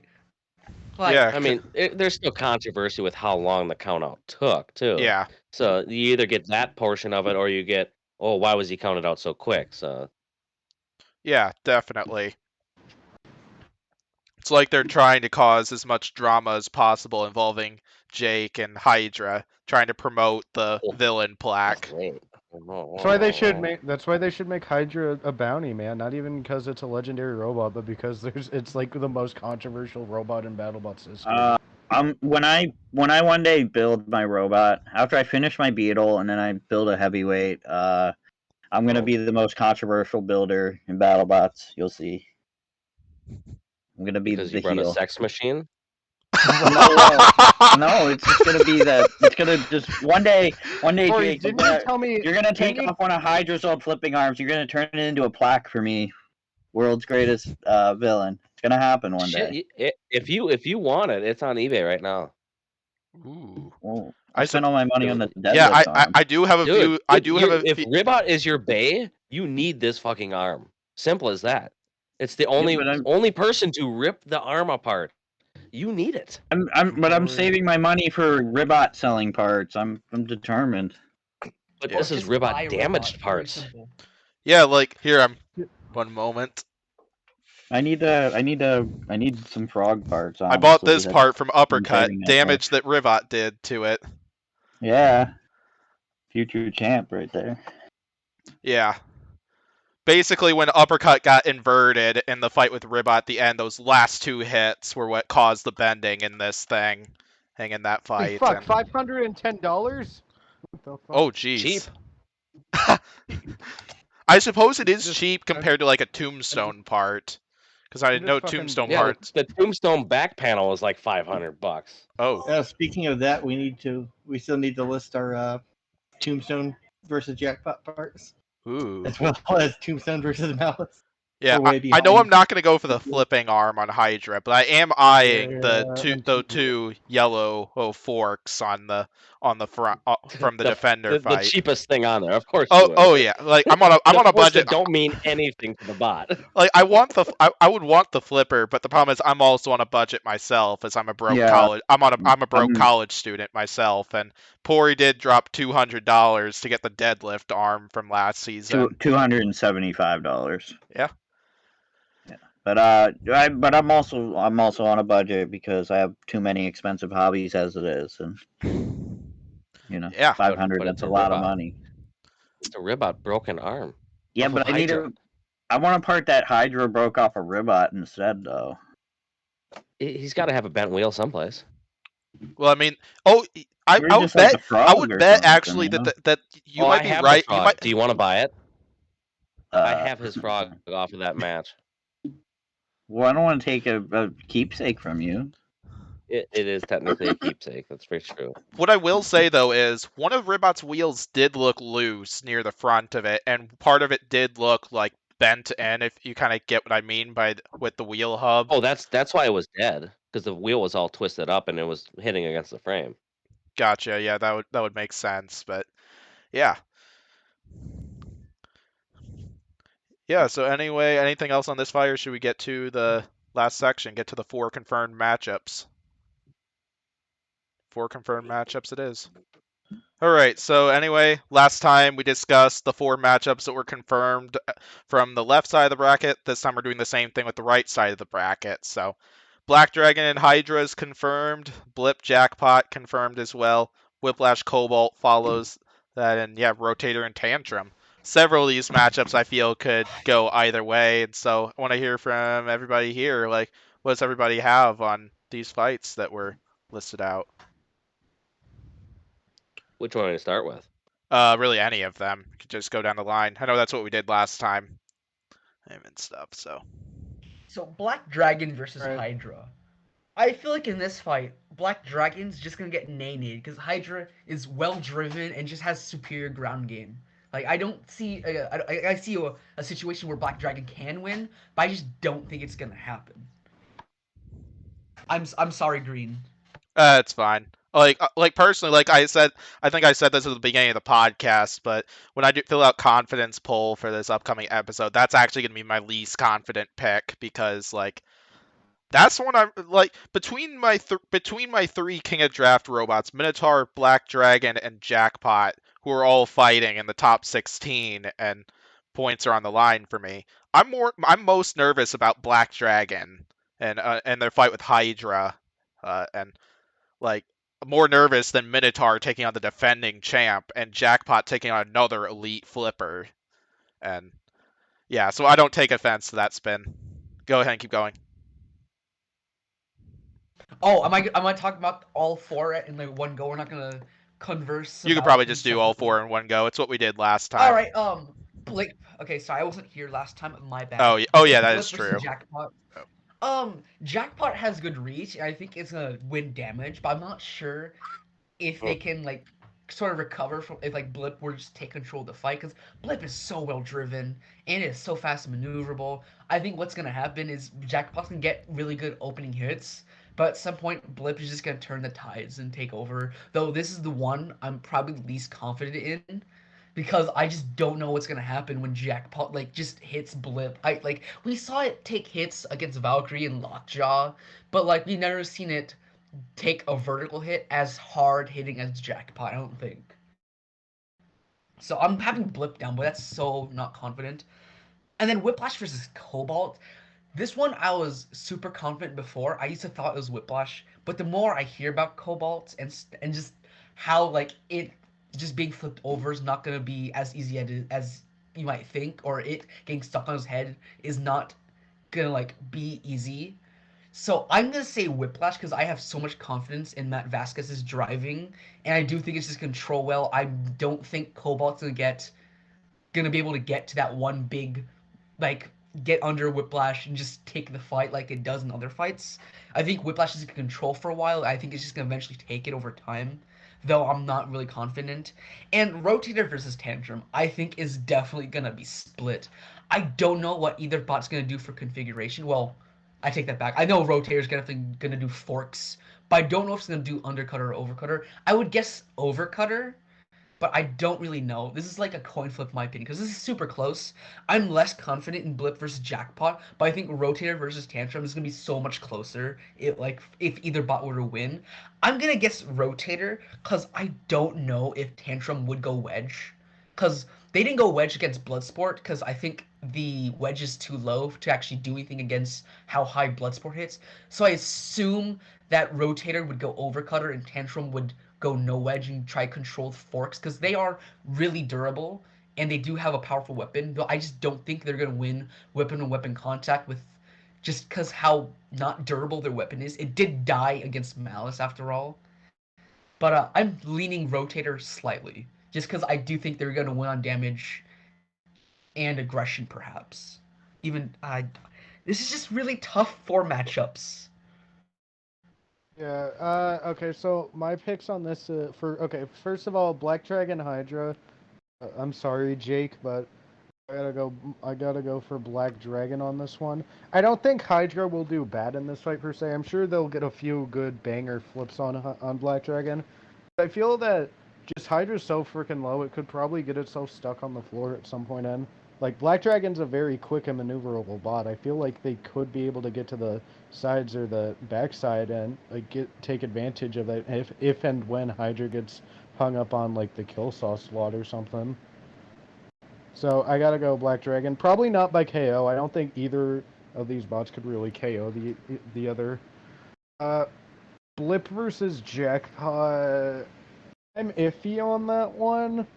But I'd probably go Jackpot since this is probably... We haven't seen Blip take on like a high tier robot yet. I mean, Valkyrie kind of just... It's pretty much... It was pretty much an 0-1 robot going into the bracket. Lockjaw and Blip's entire schedule in the regular fight night format, it was a collective record of 0-7 in its opponents. So I feel like Jackpot will be like a true test to Blip. I feel like Jackpot just has such a destructive weapon that I gotta go with them in this one. Whiplash versus Cobalt, that could go either way because both of them have fantastic drivers. I just feel that with Matt Vasquez's kind of conservative driving approach with its lifter, I feel like it'll be able to take control of Cobalt more of the fight than Cobalt will, and I feel like they'll get the edge in the fight. I'll go Whiplash I'll go knockout. Sure, why not? And then Tantrum versus Rotator. Like Spin said, I think Tantrum will go into the forks with this one because they went into forks with bots that have horizontal spares and forks like Bloodsport's an example. Fusion is also an example of that. Tantrum went in with their forks. So I feel like Tantrum will go in with the forks with this. And I kind of feel that Rotator hasn't taken on like a quick bot. Like the quickest bot they took on in like their whole entire schedule so far has been Black Dragon. And I feel like they've been able to get under Black Dragon kind of just because it was just like the tanky honkin' wedge with Black Dragon. Whereas if Tantrum uses its forks, it'll be able to get under Rotator easier than like a bot like Black Dragon did. And because of how Tantrum's like more agile and more like tough to get to, well, not tough to get to, but I feel also Tantrum Spinner isn't really like the shining thing about the bot. The Spinner's never been like all the rage about it. It's always been the driving of Tantrum, which I feel that Tantrum will just, I feel like this will go to a decision. Rotator will win on control and Tantrum will win on control and aggression. I feel like this will kind of just be like Tantrum versus Bloodsport 2.0. Yeah, so my opinions on this, like Black Dragon and Hydra, I think it's hands down going to go the full 3 minutes because I think Hydra's going to land a ton of flips on Black Dragon because while I do think it is possible for Black Dragon to win the ground game, I'd lean if I took a guess on who I think is going to win the ground game, I'd pick Hydra without a doubt. But yeah, I think what it's going to come down to is can Black Dragon get hits on Hydra? Because I think Black Dragon's key to winning this fight is going to be damage category for this one. And if they can accomplish that task, I think they have that fight. But if Hydra wins the fight by the same way they won against Uppercut last season. Black Dragon's not going to win that fight. Yeah, I do think Black Dragon's going to put up a heck of a fight, and I am going to back Black Dragon in this one, but Hydra's definitely a tough matchup for Black Dragon, and I bet we're going to see one heck of a fight. Blip and Jackpot, that's going to be an interesting one as well. I'm going to back Jackpot on this one, back my Team Green Square pick for fantasy thing where Jackpot's on my team, but Jackpot's kind of like Black Dragon in this case too, where they're gonna need to get the hits in, and I think if they're gonna win this fight, they're gonna have to win it on damage for this one, because I feel I don't know what Jackpot's planning on coming with, because it sounds like they got something big coming for this fight based off of what the team has said earlier in this podcast, but in terms of the judging criteria, damage, I'd definitely lean towards Jackpot, and then aggression control, I'd lean towards Blip. But then the other thing is, how well can Jackpot survive, big flips like that? We did see it take a flip pretty well against Sub-Zero, but then I think Blip is on a whole nother level in terms of power, so this will be an interesting matchup, I'd say. I do plan to predict Jackpot for this one. Did Sub-Zero even flip? They got Jackpot one. They got one flip in that one. They got yeah. Flip. And then Whiplash and Cobalt. Matt Vazquez's strategy is definitely going to be try to win the ground game, avoid the vertical spinner. I feel, because I think if Cobalt can get underneath Whiplash a couple of times with that vertical spinner, I think Whiplash could be done at that point. Because that vertical spinner is menacing on Cobalt, and if Matt Maxim can get underneath Whiplash, this could be it. Matt Maxim did a great job talking about lots of the design features in that spinner and in the robot itself, and I don't think Whiplash is going to be able to get a KO on it simply by flipping it over, because they talked about how they can self-right with the vertical spinner and stuff this season. They fixed the issue that they had in the fusion fight, and yeah. No. Well, there wasn't really an issue with the fusion fight. It's just the spinner actually died. As long as it's spinning, it always. I thought I heard they had an issue with the weapon area or something like that. I forget exactly what John Mladnick said, but I think someone on Discord said there's a part that melted because it was plastic that caused its spinners slow, and that problem was just later fixed. Oh, yeah. It had plastic pulleys, and the belt was slipping on the weapon. Yeah. John said in one of our group chats there's a failure in Cobalt, which I'm guessing it could be the everything that Jake just said, but. Yeah, I think this will be a good fight as well. I'm picking Cobalt for this one to advance, but that's a tough one. So many of these matchups are so difficult to call. And then Rotator and Tantrum, I think it comes down to who can win the ground game, because I'm predicting Rotator is going to have a similar strategy for this fight to what they used in the Black Dragon one. Try to get underneath them with the forks, and then swoop in with the horizontal spinner. And I think damage is going to be Rotator's key to winning this fight, and even that strategy too, if it can work, because if Rotator goes head on with the verticals, or if Rotator goes head on with the horizontal spinner into Tantrum's just going to push it around most likely. I don't think Rotators wouldn't win the control battle that way very easily, and Tantrum's a brick as well. You can't knock it out very easily.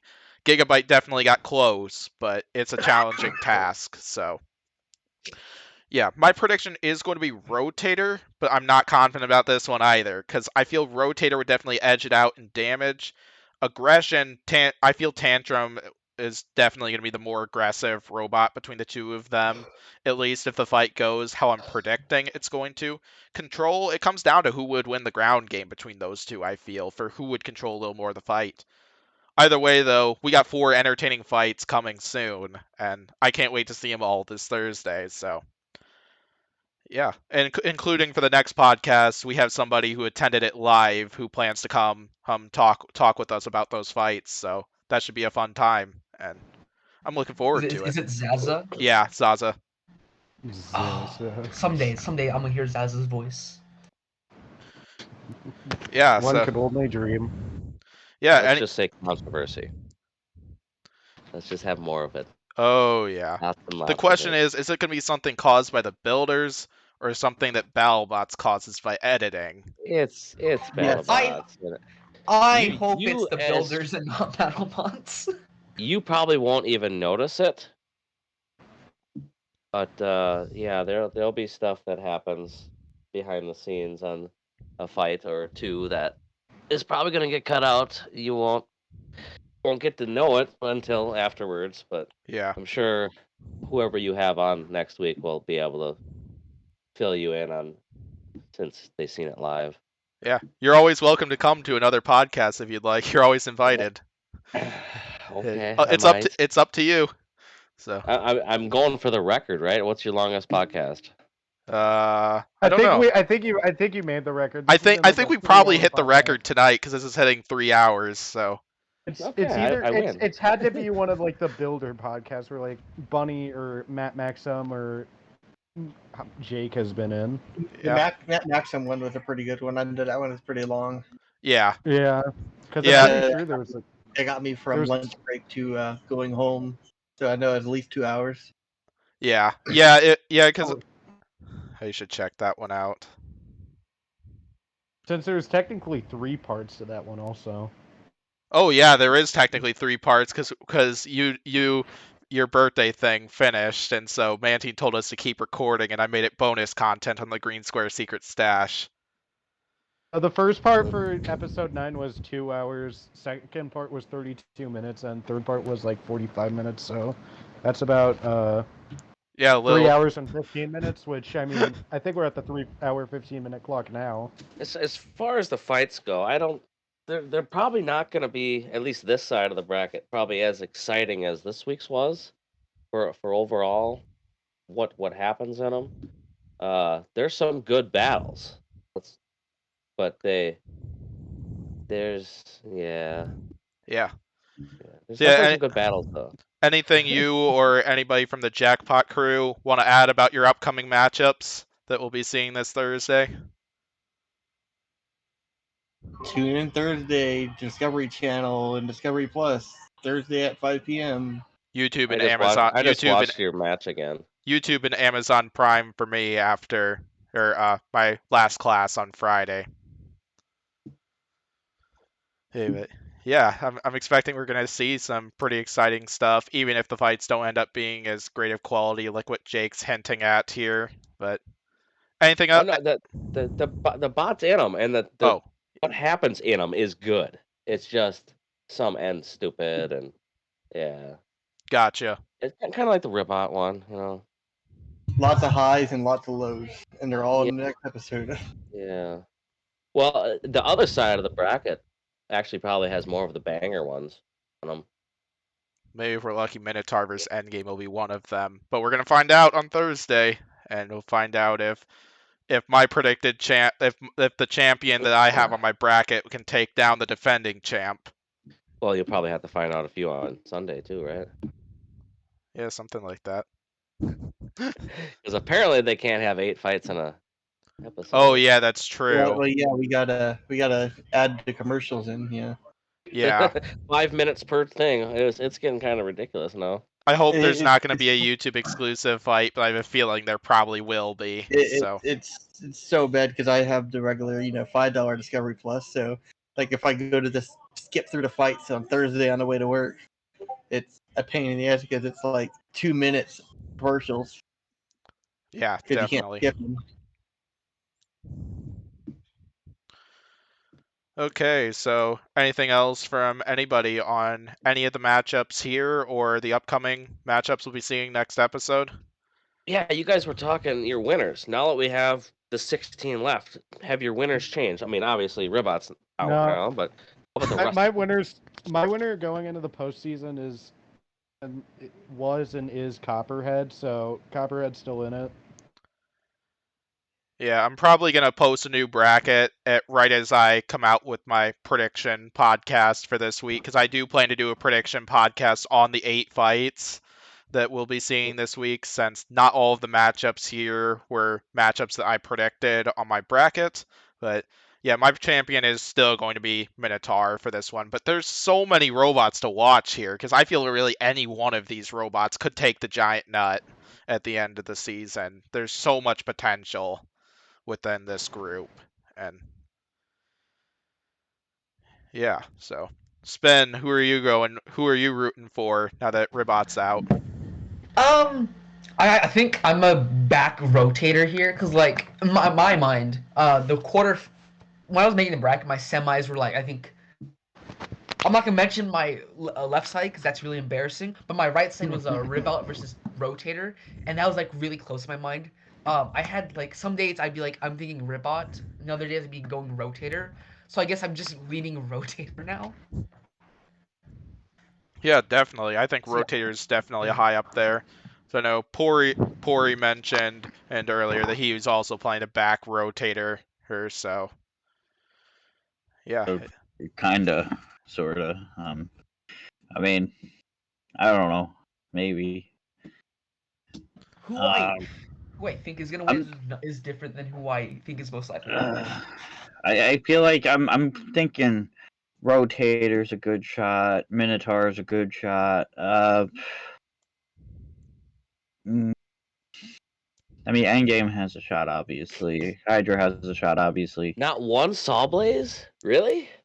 Yeah, Sawblaze is... oh yeah, Sawblaze. I forgot Sawblaze existed. Yeah, okay. I have a terrible Sawblaze thought process where I always predict a Vert to win over it, so I can't. Actually, okay, so I forgot Sawblaze existed, so I'm thinking my top 4 in my head right now is probably Minotaur, Sawblaze, Rotator, and yeah, I'm gonna say Jackpot actually. Because I feel like Jackpot probably has against Blip. Hydra versus Jackpot's gonna be a tricky one. I'll let you two decide that, but I don't know that could go. I think my top 4 right now is Blip, Rotator, and then was it uppercut not uppercut, Sawblaze, Minotaur. My original top 4 was a Copperhead, Hypershock, Jackpot, and Tantrum, and this is gonna surprise y'all, but replacing Hypershock, I have Riptide. Ooh, that's an interesting one. And I forgot they were still in. Yeah, Riptide, the robot that first busted my bracket. Yeah, me too. But it's nice to see. Technically, Glitch did first. Actually, Glitch did not bust my bracket because I had Witch Doctor advancing. I didn't get the chance to screw myself over and go Mammoth over Witch Doctor. I'm really disappointed. But I do feel bad though for all the people that did pick Glitch for champ, and because I do know a few people that did. And I like Glitch, but I didn't think it was going to be Witch Doctor. Yeah. Yeah. Anyway, my top 4, I definitely have Minotaur at the top left spot. Down below it, I originally had Uppercut down there, but their drive has definitely been a little bit concerning to me within their past few fights, so I'm switching that to Sawblaze. And then for the top right, I've been going back and forth between Black Dragon and Jackpot and who I think would win that match. I'm probably going to say Black Dragon for that one, but there's so many huge contenders, and especially that area. And then the bottom spot, I got my dark horse pick, which is Cobalt, going there. But like I said, there's so many big names in the top 16 left right now. This could really go to anybody. And yeah, the competitive field has been amazing this season, and I expect it's probably going to get even better next season. And yeah, there'll be a lot for us to talk about within these next few episodes, and when we get to discussing episodes for next season, since we know there is another season confirmed, since Battlebots did sign a 2-year contract with Discovery. So well, kind of. Kind of. Yeah. Battlebots lied to us again. Well, Never. They never do. Yeah, they never do. It's always next week. That's true, I suppose. Oh, no. Yeah, who knew? But yeah, kind of like how kind of like how Malice is telling us how they told y'all about the shelf like like a month before the season began too, and stuff. And it was, I think, 2 weeks before ship. Oh, 2 weeks before ship. Jesus. Dang. It didn't like that's still 4 weeks for me, but it's 2 weeks you're there, and that was like the week before internationals would ship. Yeah. Yep. Dang. But yeah, I'm interested in what stuff will be like for the future of BattleBots, and I think there'll be lots to talk about. So, anything else from anybody here, or should we close out this podcast? All right, sounds like that'll be about it. So, yeah, long podcast, but thanks for checking out this podcast. Be sure to hit the like and subscribe button. Yeah, everybody's YouTube channels will be linked down below, including social media info for Waiachi, Jackpot. I'll add Deep Six as well, since they did technically have a member here on the podcast. So, yeah. And what about me? Yeah, Pory, you as well. Of course, I'll link your stuff down below. below. I wasn't really here. I was just kind of like vibing. Well, you were talking here every once in a while, so of course I'll give you credit for it. He was in dismal repair over Ribbot. Come on, man. Come on. Jake has been roasting Pory more than I have about Ribbot. Yeah, he hasn't roasted me enough. I'm honestly kind of disappointed. I'm surprised Jake hasn't roasted me for my Black Dragon talk, but surprised Jake hasn't. I'm surprised. I have to stay quiet. Or maybe Jake's gonna, or maybe we'll see Jake again in the next podcast, because like all you builders are invited if you want to hang around for the next podcast too. So maybe he's saving now it. that I know there's no entry fee, I can just come in here. I might just show up just to troll you and then come back out. That's fine. I'm surprised Jake hasn't roasted me for my 2 anti-Hydra posts in the Facebook group. Oh, dude, I love those actually. People, then they come back. You know, no publicity is bad publicity. That is true. Yeah, but anyway, thanks for checking out this podcast. I will hopefully see you for the next podcast.